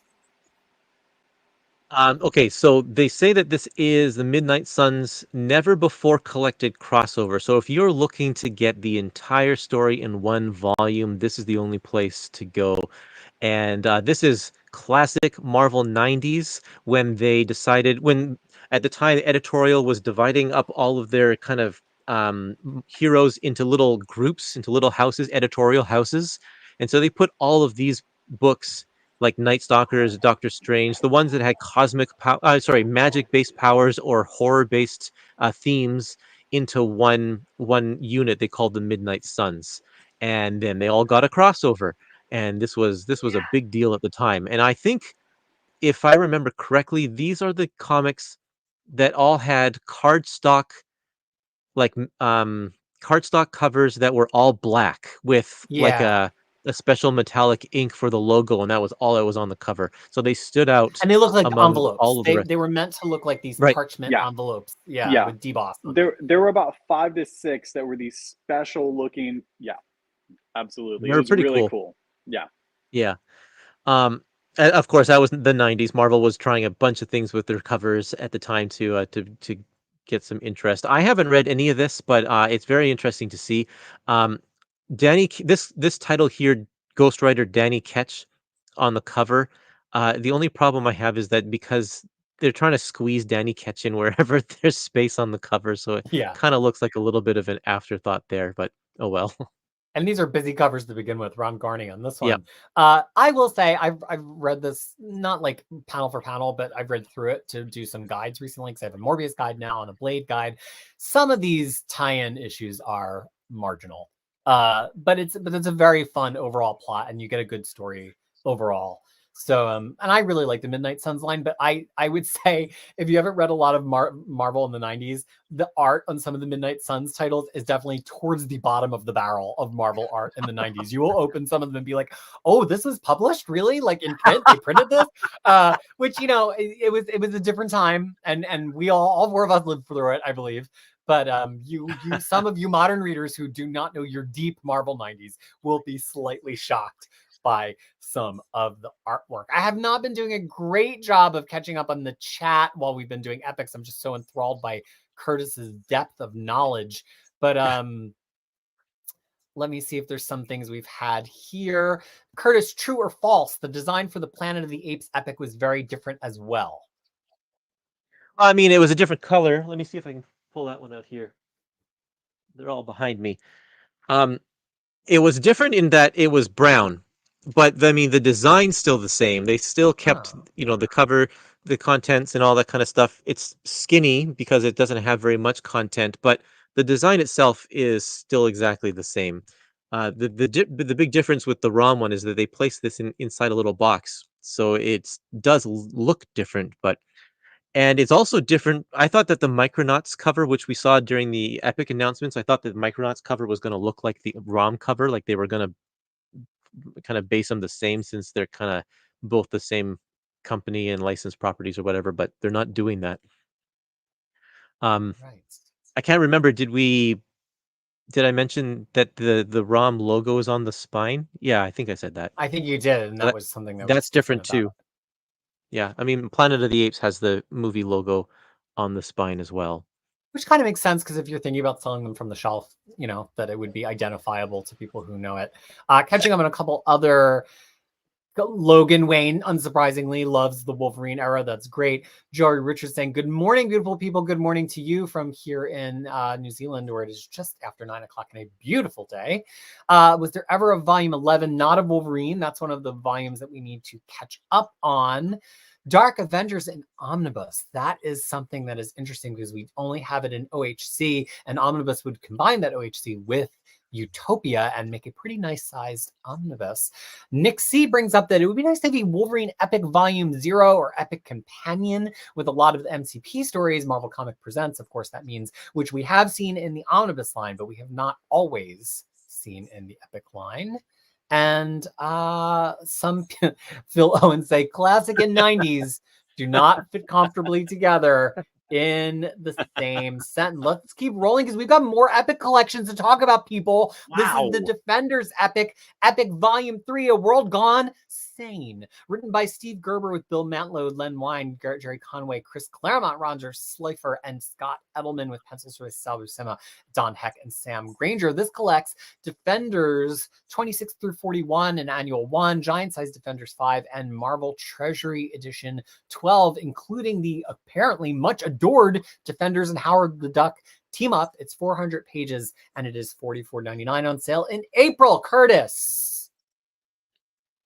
So when people think of classic Defenders, I think this is the volume that's going to stand out for a lot of people. It's Steve Gerber, and he is just a weird guy, and I love him. And anything that you read by Steve Gerber is just kind of weird, and it's so awesome. And so this goes into some really weird places too. And so Steve Gerber is also one of the creators of Howard the Duck, and so that's why we're getting a crossover there. And in the Marvel Treasury, it's an oversized book that they unfortunately have to shrink to the pages of this epic collection. But yeah, this is classic Defender stuff. And once we have these kind of the first 3 volumes all on your shelf, you have kind of the what I think is the highest point of Defenders. Um, I mean, not to say that it goes downhill, but it's just it takes a different turn. I think this is, I'd agree. Yeah. This is where it really starts cooking. Like I like the first 20 issues of Defenders just fine. I think the really great art. I love this era of 1970s art, but this is where it's really like fun and it just kind of sings. I would agree. And there's only 2 more after this that we need to complete this epic line, volumes 4 and 5, because they started this epic line in the middle because that was more uncollected at the time and they were hitting the earlier parts of the omnibus. Then they've gone back to the beginning. So this is not really doing the kind of jump around back and forth that many of the epic lines did. We basically got a straight sprint through the epics 6 through 9, and then we have epics 1, 2, 3, and so we just need 4 and 5. That's awesome. They could tack on another volume at the end because Defenders come and go every so often and come back for a mini series or whatever. So there's still a bunch of stuff. Oh yeah, and the Secret Defenders for sure. Yeah, that is another thing that they could add to the end of this line that still falls in that classic era. Yeah, great catch, Partworks comic reader. So I think Curtis has got a good point. We've seen with some of these epics of 70s series that tailed off that they are willing to continue it to 90s series, even if the branding of the series is a little bit different. The Blade Epic Collection will include Night Stalkers, even though Blade's not in the title, but it's his starring book. So might they continue this Defenders line into the 1990s? I think so. It really is starting to feel like Marvel is just using this as their catch-all everything. And if there's a way to extend a line, I don't think there'd be any point in calling it the Secret Defenders line. That's more what Marvel does in the modern epics, where they like take a series that only needs 2 epics and retitle it. I think for the classic epics, they actually like keeping it all in one title line because they know people will keep buying it. So let me turn to Hunter for a second. We haven't got as much of you in this epic lineup. Do you sell epics off the shelf? Like what, Curtis? We're in deep. We're like the epic collection deepscape here on this. On the show, because we all love them. My whole shelf is them. Curtis's whole shelf is them. To us, they are the best collection that Marvel makes. Yes. How does the rank and file of comic book fans in your shop feel about epic collections? We sell epics. Can everybody hear me? I switched my AirPods. Yeah. And everyone it sounds good? very nice and clear. Yeah. Okay, good. We did close down the store, so we're good now. These are the after hours at Sentinel Comics. Sentinel Comics After Dark. Yes. As far as epics go, People love them. We love having them. They have amazing shelf appeal. They're colorful, they're bright, they're super concise on where they are, what they collect. Every time I get someone who's like, I want to start collecting comics, but I don't know where to go, I either refer them to our sets or full stories bins, whether you get the whole thing, or epic collections. I had a kid come in from boot camp here in Columbus, and he said, I want to start reading comics and I want to read Spider-Man. He said, where would you start? And I said, well, that depends. And we have a lot of Amazing Spider-Man because it's Amazing Spider-Man. But he asked, where would you start? And I said, well, it really comes down to what type of art that you can digest. If you want to start in the beginning, go with Amazing Spider-Man Volume 1. It starts in the 60s, the Silver Age stuff. Now, I did introduce him to the 90s, the Bagley, the Venom. I think he actually took the Maximum Carnage one. So we love having epic collections. We always order a couple of them because you never know who might stumble upon these. Again, they look great and you don't have to lug around. Nothing against Omnis. I love Omnis. Any X-Men Omni I get. We get the Omnis. But it's so easy to take epics around and carry them with you. It's so easy. It really is. People love them. And I feel like even though they're not that compact size, I have to imagine that there's a certain thrill of seeing them all uniform on the shelf, because we hear again and again that younger readers expect that from having seen manga. They expect things with numbers. They expect all the things you look uniform. So I'm sure at a shop, having an epic shelf look like Curtis or mine shelf and have a person go up and just realize they could binge it is probably an attractive prospect. We use a IKEA Calyx here. That's the way, baby. And people love it. You can see all the X-Men ones together. You have all the Spider-Man. You have Avengers, Cap. Fantastic. We love carrying them, and people love getting them, frankly. William Lee says, what? It's not easy to carry an omnibus everywhere. Yeah, maybe if you're using them for like overhead presses and you really and some tricep dips, maybe then you're ready to carry your omnibus around everywhere. Just make sure to take the dust jacket off first. Yeah, before it's easy to lose your grip. Seeing tons of Hunter questions, we will absolutely do some Q&A at the end, but we have more books to talk about. Curtis, this is a reprint of Amazing Spider-Man Epic Collection Venom, of course, a perennial favorite because it collects the debut of Venom from Amazing Spider-Man 295 to 310, Annual 22, Web of Spider-Man 33, and Spectacular Spider-Man 133, 500 pages, $49.99. This one on sale in April. This is the fourth printing of this, Curtis? I think that this is the third time it's been solicited, so it's probably going to say third edition, first printing. But yeah, there was it's been a stealth reprinted one more in the middle. Yeah, there. exactly. There was a second edition, second printing, I think, in there. But this one is a reprint of one of the books that originally was published by or printed by a printer called Quad Graphics, which did subpar printing jobs on Marvel Comics for trades for just a couple of months before they put a stop to that. And so I forget if but aside from that, it's also just classic Todd McFarlane Spider-Man, and this is a book that's always going to sell because it's Venom and it's Spider-Man and it's Todd McFarlane. And so by keeping this one in print, Marvel is just keeping fans happy because people are always asking for it. Well, I'll be buying it because I still have a quad copy, and you can the quad. We're not going to re-legislate this, but I could tell as soon as I picked it up that it was not high quality. Omnidog, you doing okay? We haven't been talking to you as much in this epic section.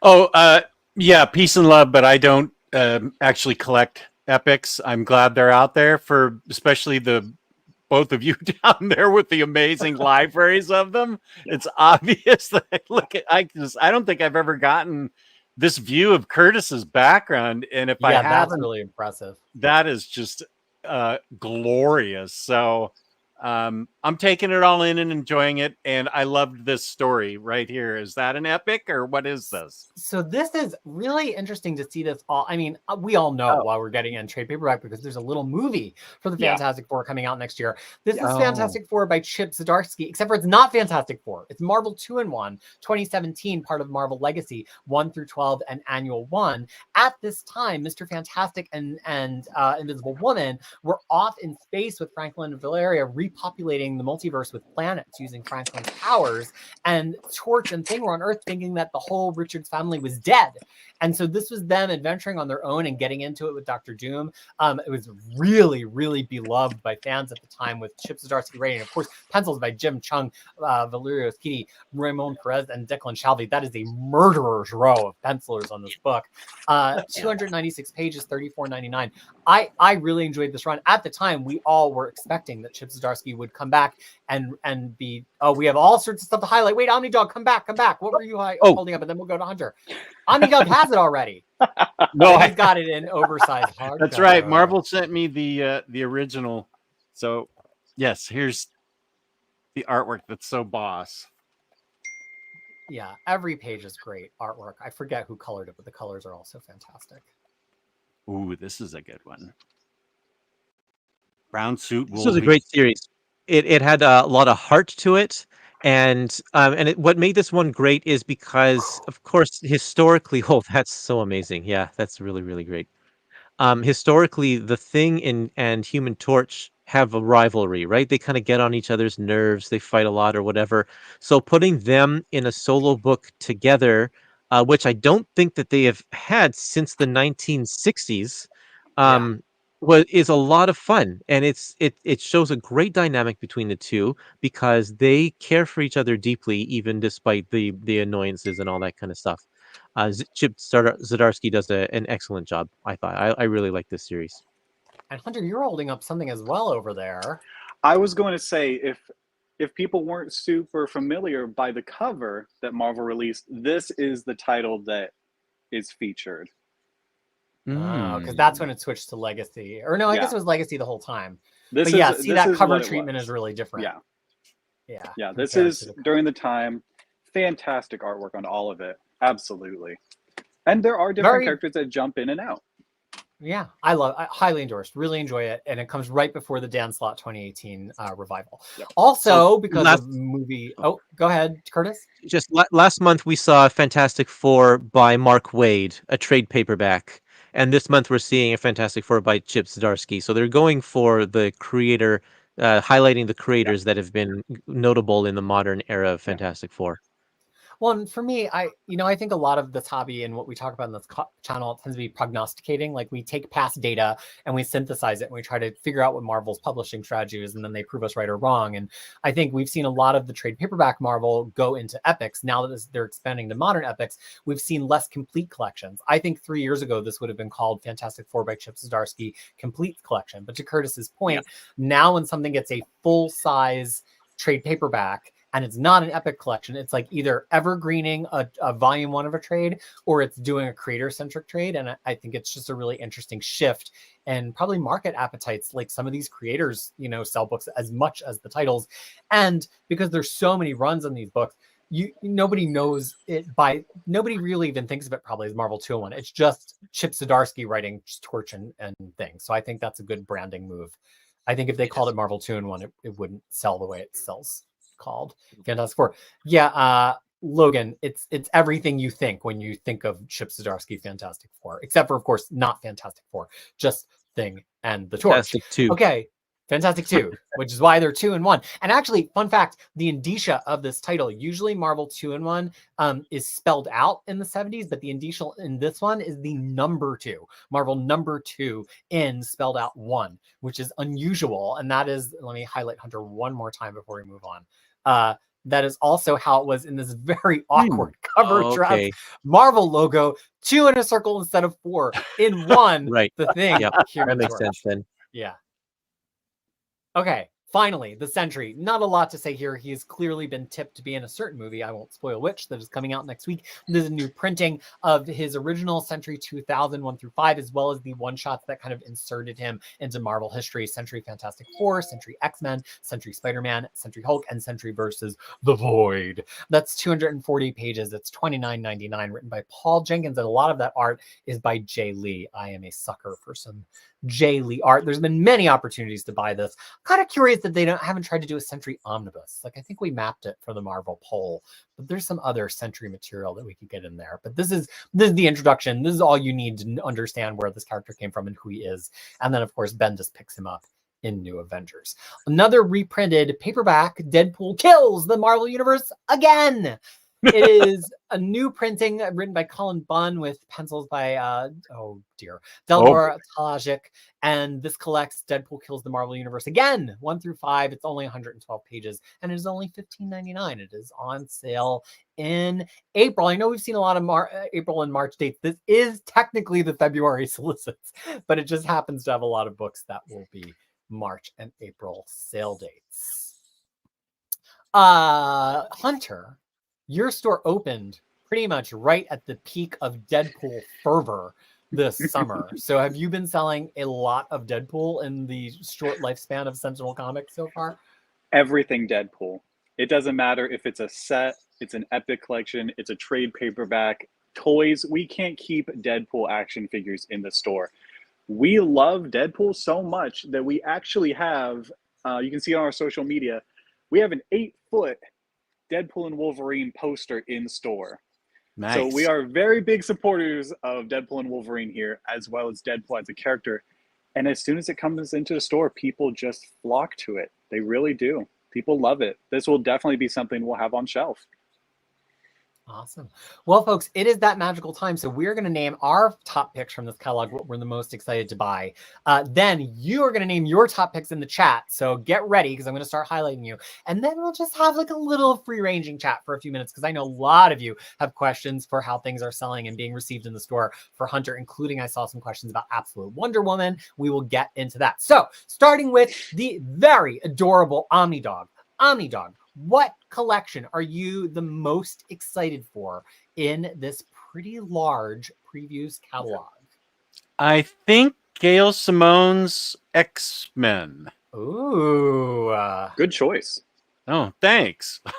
Yeah, I love Gail Simone. I'm just, I don't know. I think she's got a great handle on things, and I hope that this is as good as I think it's going to be. Ooh, you know what, RWB, you make a good point. Omar does usually review all of the books. So why don't I do that while Curtis and Hunter decide what their top picks are going to be? We're going to do a quick swing through here. Yeah. So we've got the Marvel Comics Marvel Premiere Collection. These are digest-sized books. We're starting with Daredevil, Born Again, Black Panther, and Nation Under Our Feet, which is Ta-Nehisi Coates, Captain America, The Winter Soldier, and Fantastic Four, Solve Everything by Jonathan Hickman. They're going to start selling in February and continue through June. So this Hickman one is not in this catalog. So here is The Winter Soldier, here is Black Panther, and here is that classic Daredevil story, which ties in very closely to what they will be doing on the new Daredevil MCU series. We have Captain America Omnibus by Mark Grunwald, Volume 2 on sale in July with that very cool Serpent Society alternate cover. We have Spider-Man by let me just make up some names, by David Miscellaneous and Mark Bagley art. Another fantastic DM cover there that is coming to in July, and it collects all the way up to the beginning of the Clone Saga. We have some Masterworks, Marvel Masterworks Fantastic Four, Volume 27, ending John Byrne's run. A Marvel Remasterworks at Silver Surfer, Volume 1 by Stan Lee with Roy Thomas, John Buscema, and Jack Kirby. We have a omnibus for the first time of Marvel 2-in-1, which is the Things Team Up solo title, collecting the first 36 issues, but not Doc Savage issue 21. We have the final omnibus of Star Wars Legends, the Rebellion Omnibus, collecting the end of that Rebellion period. We have a final X-Force Krakoa oversized hardcover by Benjamin Percy, collecting the final 2 arcs through issue 50. We have an Onslaught Aftermath omnibus that's a little bit smaller than we originally thought it was going to be, but with way more miniseries and only $100 price point because it is under 1,000 pages. We have a Deadpool and Wolverine Exposed art book. We have the second arc of Ultimate Spider-Man by Jonathan Hickman. We have and then we have the new From the Ashes X-Men titles, Uncanny X-Men by Gail Simone, Omnidog's pick. Then we have Phoenix Volume 1 by Stephanie Phillips. Look at that beautiful Yasmin Poetry cover. We've got X-Force, which we said you form your own opinions on, by Geoffrey Thorne and Marcus Cho. We've got X Factor, another very debatable book by Mark Russell with art from Bob Quinn and covers by Crisis's favorite, Greg Land. Oh yeah. We've got Venom War, which is being very well received, written by Al Ewing. And then we've got some Venom War tie-ins and Venom War Wolverine and Deadpool, which also has got Carnage in it by a friend of the channel, Turin Grunbeck. We've got Star Wars Inquisitors, which is looking back into that post-prequels era. A lot of opinions about Inquisitors in the chat. We have Daredevil Woman Without Fear, Bloody Reunion by Erica Schultz. We have Annihilation 2099 by Steve Orlando, highlighting some cosmic 2099 characters. We have the Infinity Watch annual crossovers written by Derek Landy and company, all from this summer's annuals. We have a first Marvel Ultimate Epic Collection of Ultimate Spider-Man issues 1 through 13. We have a ROM Epic Collection, the original Marvel Years issues 1 through 20, the final Wolverine Classic Epic Collection volume 15, taking us to the end of his 1988 series. We have Ghost Rider Danny Ketch Siege of Darkness, collecting all of Siege of Darkness in one place for the first time ever. We have the Defenders volume 3, highly endorsed by both Curtis and Crisis, as where Defenders really starts to cook. We've got a reprint of Amazing Spider-Man Venom, one of the probably most popular epic collections of all time, I have to imagine, because it introduces us to Venom. We have Marvel 2-in-1 rebranded as Fantastic Four by Chip Zdarsky, Fate of the Four. We have straight reprints of the Sentry and of Deadpool Kills the Marvel Universe again. So, Hunter, as a personal comic book fan, as a reader, not which one you know is going to fly from the shelves, what book do you have the most excitement about owning in this catalog? Okay. Which X-Men is it? I feel like I can make a guess, but I don't want to lead the jury Which here. X book will it be? That's the question. I'm really, in my heart, I'm really stuck between X-Force and Onslaught Aftermath, but I'm such a big defender of Krakoa, I'm going to have to go with X-Force. Honestly, every single issue that went by, I had to know, is this the month that we're going to get some resolution to the Colossus storyline? I had to know. And finally getting it all finished, that's my number one pick. Day one, absolutely. X-Force was fantastic, in my opinion. I loved it.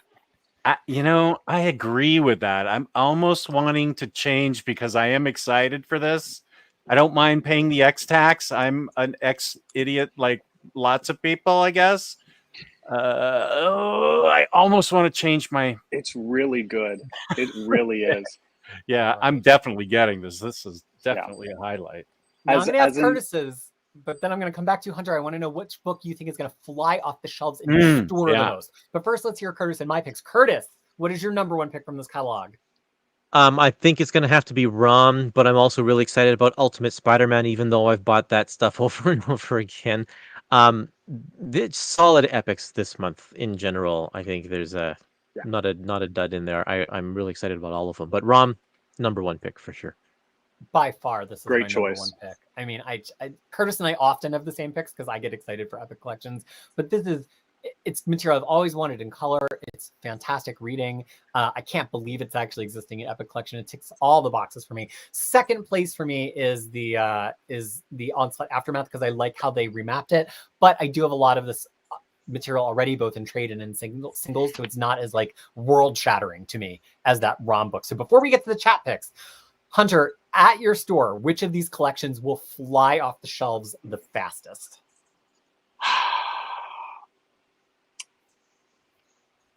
I would guess it's this one, but I want to hear what you say. You have to keep into consideration people's price points. You have to think of the people you have to think about it of each collector. Which one, let's look at a couple of different ranges. Let's look at Omnis, okay? If you're going to get someone who's going to get the Omnibus, you have epics, and then you have the people who maybe they can just afford the trade paperbacks. There's nothing wrong with that. I really think the Ultimate Spider-Man, the original Ultimate Spider-Man, I really think that's going to be one that's going to do really well. It's a new, nice, clean label. It is very reminiscent on the current Ultimate Comics, but I really see that we're going to get a lot of people who are going to be reading the current Ultimate Comics, Ultimate Spider-Man specifically, and I really think they're going to be coming in asking, where did it start? And I'm going to be able to point them towards that Ultimate Spider-Man, because if you remember, we had the trade paperbacks for Ultimate Spider-Man. We have the oversized hardcovers, and we have some Omnis still in print with Penguin. But not everyone wants to carry around an omnibus. And something we actually ran into as a store, we had a customer who wanted to read Ultimate Spider-Man. We had single issues, but he wanted all of it at one place. But that $125 sticker, it can hit some people. So I really think the Ultimate Spider-Man Volume 1, I think it's going to be a big hit. Seriously. Right. Yep. Before I start That's going why they keep it in. to That's why they keep it in print, because it's just always selling. It always sells. It is. Absolutely. It's a great jumping on point. Some people, a lot of people, even I was seeing in the chat, that's where they started Spider-Man, right? So before we go to all the chat picks, I have breaking news that has just hit my inbox literally a second ago. Omar says he misses everybody, and you will be seeing him again on the channel tomorrow. So you're Oh, going good. first. Great. Awesome. Omar will be making Good. his return. And Nice. as much fun as I have running this rodeo, I am very much looking forward to seeing the Uncanny Omar back here. You've done a on great the job, edition. Peter. You did. Seriously. You have. Fantastic. But wait, job. we're not done yet. Don't start complimenting me because I could still screw it up. Let's look at what okay, I people take have it back. picked. Omnibo from the Aussieverse, my Antipodian neighbor, says the Spider-Man Omni is definitely the one for me. Can't wait to get that. Homie Ariel says Grunwald's Cap for me. Arthur Wu says the Premier line is like the Select line from a few years ago, but that's not a purchase endorsement. I don't know if that one counts. Mr. Tech says he'll start with Gru's Captain America Volume 2. Marvel 2-in-1 and Alf and the X-Men collection. If only that was real Saturday morning fan. Let's see. Brian Grindrad is still caught up on a book from the last preview stream, the Marvel Fanfare Omnibus, which, to be fair, if you're an Omnibus buyer, sometimes your budget really does have to go across 2 previews at a time. Nick C says Defenders Epic Volume 3 from me. Thanks for doing the stream, Nick. Thank you for being here. And Curtis and I agree that is a great Epic collection. JV says we'll be buying ROM Epic Volume 1, then Volume 2, 3, and 4 when it comes out. I am the same as you, baby. I'm going to have a whole shelf of ROM. Finally, Warren Weaver, Spider-Man Omnibus Volume 2 of Bagley, as well as the Sentry reprint. And we love to hear about things that excite Warren rather than things that sicken Warren. So keep the positive vibe going, Warren.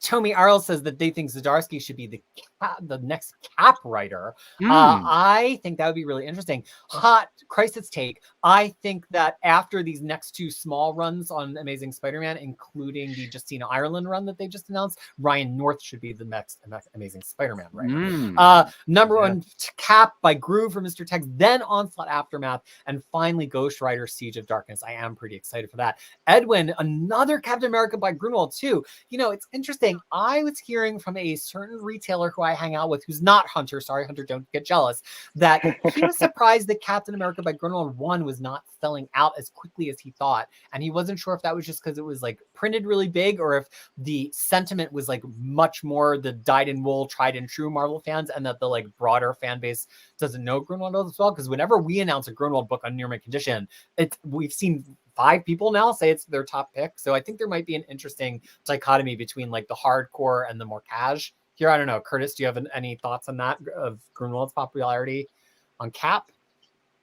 I don't know. I mean, I just think that it's not a run that is commonly talked about in the same way that like Byrne's Fantastic Four or, you know, that kind of thing. So maybe just people just don't know about it.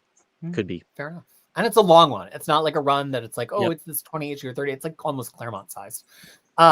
Everybody calls me Tony. Okay, Tony. He's going for ASM Epic Collection Volume 18 and ROM Epic Collection Volume 1. I will also be getting a new copy of ASM Epic 18. Great You know what? choice. I will give this to Kid Crisis, and she will very much enjoy it on her shelf right next to her Maximum Carnage Epic, which she loves.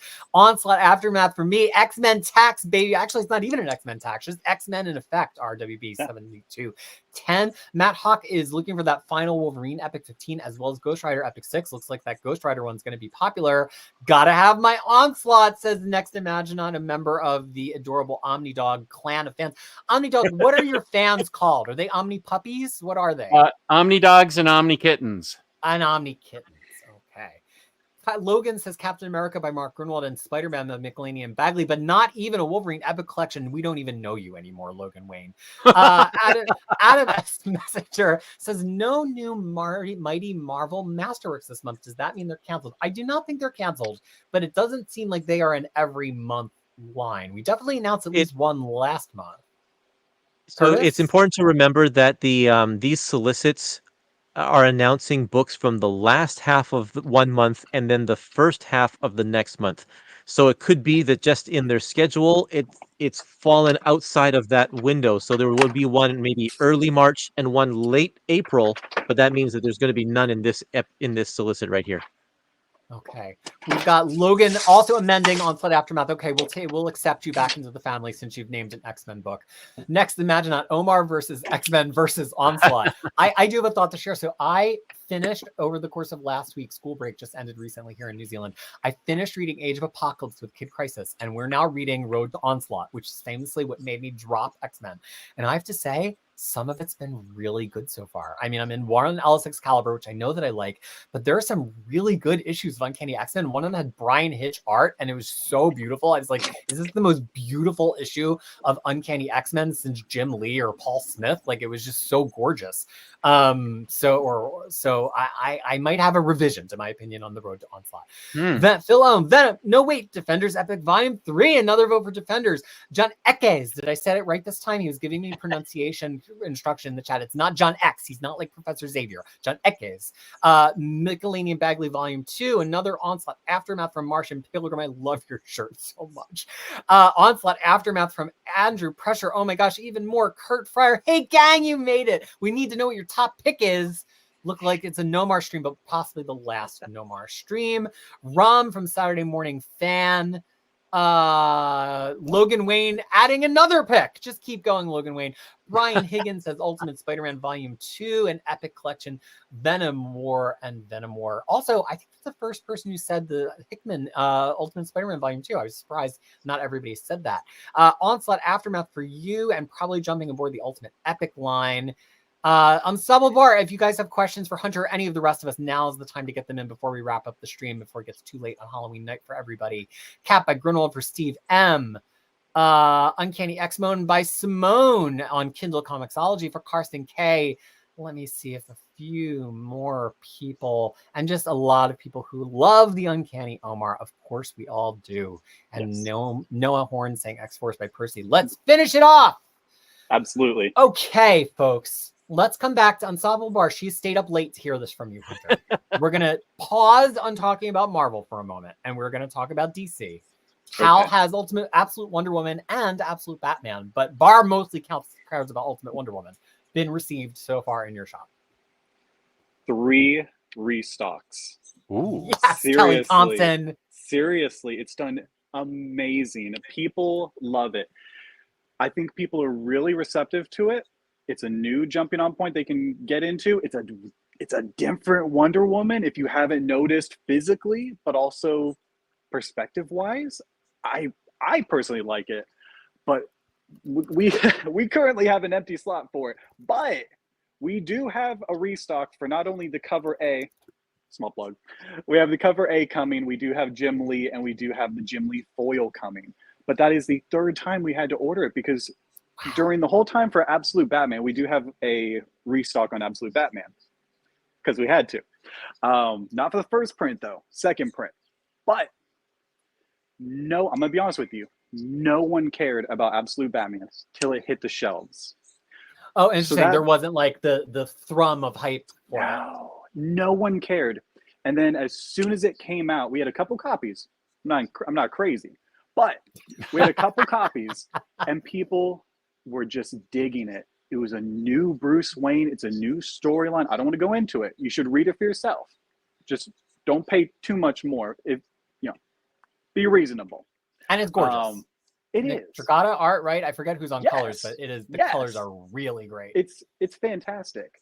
I'm doing bad on my colorists today. But it's very similar with Absolute Wonder Woman. I had a little bit more interest in Absolute Wonder Woman. People love it. They love it. Absolutely. We are very excited. Well, and I think Ultimate Wonder Woman 2, they're such different books.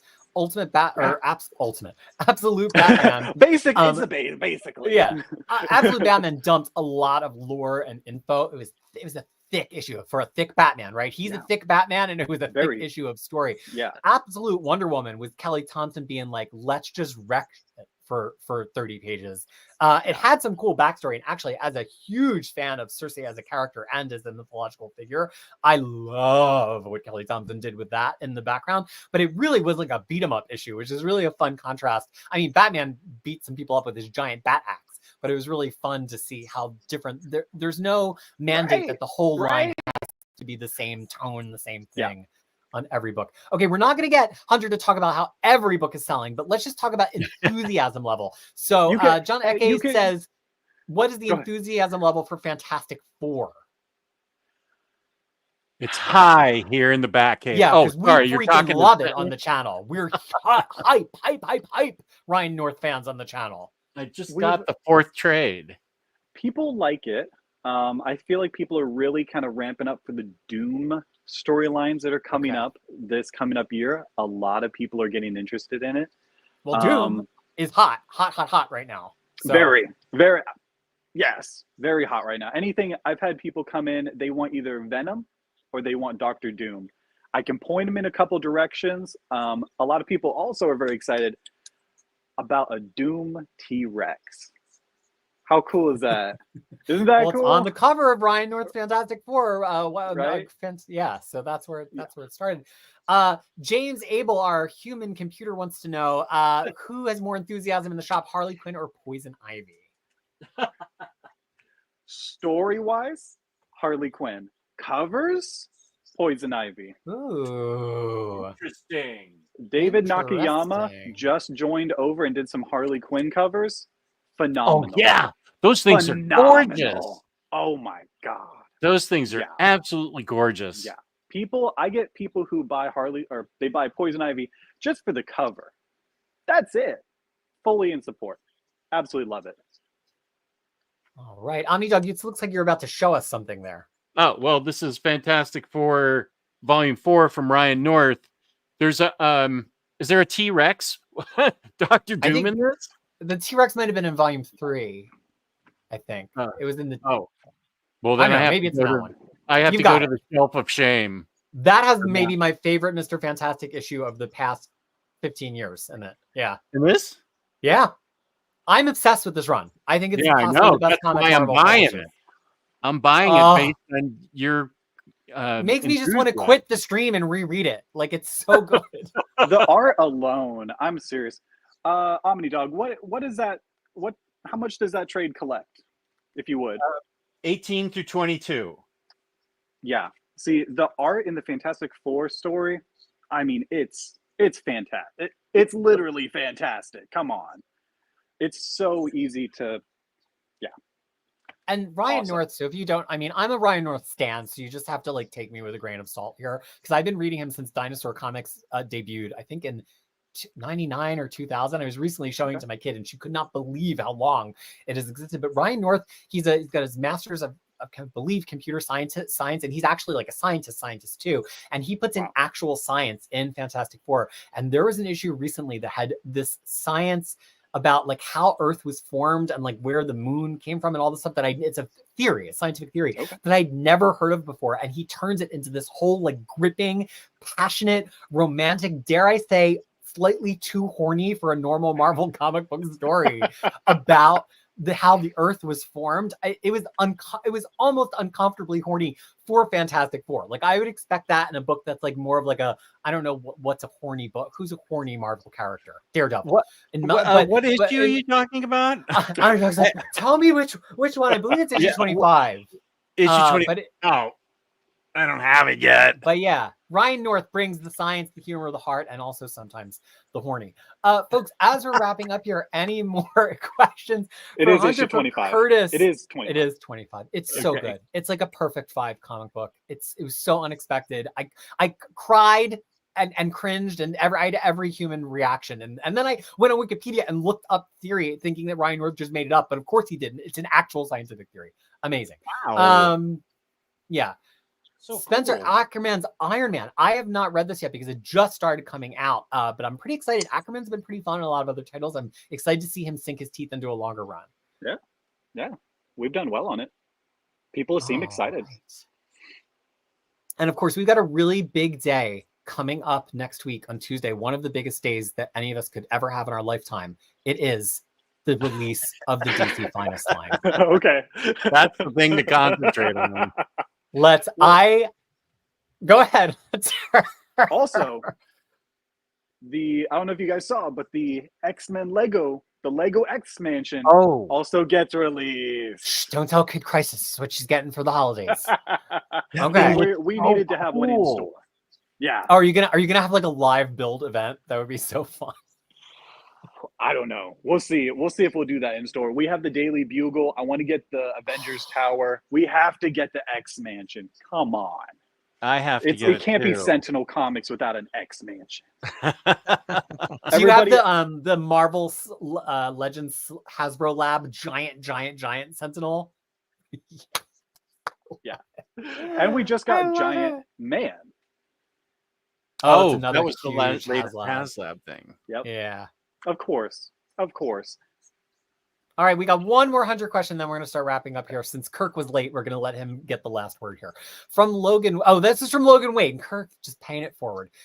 Do Omni sell well in store? We've already heard you say a lot of people come in and they want to pick up a trade. We are the Omnibus true faithful here on the internet. But what is it like in real life when people encounter an Omnibus in the wild? A wild Omnibus appears.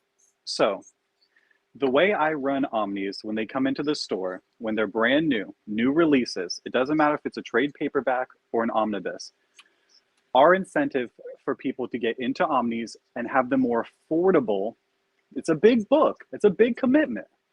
They do well. We actually just sold 2 copies of the Extinction Agenda. Super awesome. Love it. People loved it. But we do in store, anything that's new that comes in, we mark it 20% off straight off because we want it to actually be obtainable. Mm-hmm. You see the $125 price tag and it scares a lot of people, and that's okay. It's a big commitment. But we put new Omnis for 20% off and Epic collections and collected editions in general. So we do well on Omnis. Now, I'm not going to say we get 6 of each one, but we will get those most anticipated. For example, the Jed McKay Moon Knight. Super excited. That just came out. Oh, uh-oh. Yep. The power of Moon Knight. He might have run out of batteries, honestly, because he's been on his phone this whole time. That's true. Folks, I think we are going to start the wrap up here, and hopefully Hunter will be back, and if not, we will point you towards his store. But before he does, let's first go above me in our miniature Brady Bunch today to the incredibly adorable Omnidog wearing his Lady Mechanica shirt in Dusty Rose. Adorable Omnidog, when you are not here in very fine condition, where can you be found? Thank you. I can be found on Omnidog's Vault on YouTube, and eventually I will get back on Instagram. That's Omnidogs_Vault. I also have a Discord, Omnidogs Discord. Thank you for having me on today. This has been a lot of fun.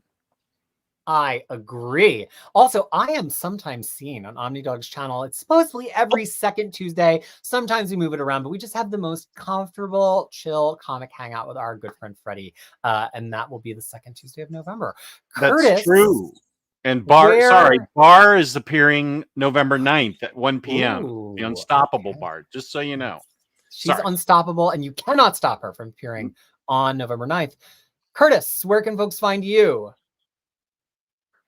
Wearing an adorable Carl Barks duck sweater. Oh. I am at epicmarvelpodcast.com. If you look for Epic Marvel Podcast on all the various different social medias, you'll find me. I have some social media for DC Finest as well, called the Finest DC channel. And then you check out my Facebook group, especially the Epic Collection Facebook group. It's a very active place. We're glad that you're back, Sentinel. Well, and you have a new DC Finest Facebook group that I just joined that I didn't, and I was like, oh, look at that, run by my friend Curtis. Yeah, and it's very active, and people are starting to get their copies of Superman and Batman now, DC Finest, in their hands, and they're showing off pictures in the Facebook group, which James has linked in the chat there. So yeah, very exciting time over in that group. Excellent. Before we go to Hunter, I am going to see if I can share my screen for a second to show off his store's Instagram page because people have been asking. So Hunter's store is Sentinel Comics. Hunter, why don't you tell us about your store, who you are, and where folks can find you? So if you are online, you can find our most prominently, we are on Facebook and Instagram, Sentinel Comics LLC, one word. And if you are in the Georgia area or around in the South, you can come see us in store in Columbus, Georgia. We post online sales. We are in store. We just went through a renovation for the store, just 6 weeks in. Yeah, all you have to do is look up Sentinel Comics. Huh? I'm asking Peter. Yeah, can we see that? Oh, that's Supergirl. Fantastic. Cool. That's a cover by Nathan Zdarsky. Oh. We have the trade dress and the Virgin cover. Okay, I may have to contact you for those two. Absolutely. Absolutely. But I just love, this is awesome. Isn't that cool? They're beautiful. So happy. That was part of our Halloween event yesterday. We really try to get out into the community and offer a comic book store that is more just a place where you get your books and you get out. It's somewhere where you can be a part of this hobby and you can share that love and be a part of a community. Nice. Awesome. How long have you been around? So I founded Sentinel Comics in October of 2022. We were very online, and then this year we actually started breaking out into the public scene, doing different shows and doing different conventions in Georgia. And the reception was so positively received that every time someone would leave the booth, they would ask, where's your store? Where can I come see you? Where can I shop more with you? Where can we support you? I would just have to say, you can find us on Facebook. You can find us on Instagram. We do online sales. But as of this week, this past weekend, we have had a brick and mortar store for 8 weeks. You can find us in Columbus, Georgia. We have a store you can walk into now where I can just say, come to this address and you can be a part of something more than just a business. This is so great that a brick and mortar store is doing so well with all formats. This is good to hear. Well, we cover everything. We cover toys, we cover back issues, new issues, collected editions, wall books. You can't put yourself in a bubble. It puts yourself in a corner. So you really need to be receptive to all things, but not overextend yourself now. Do you order anything from Clover Press? Sorry, I work for Clover Press, and I'll have to sell you on some of our books later. Ooh, the art of David Nakayama. Art of David Nakayama.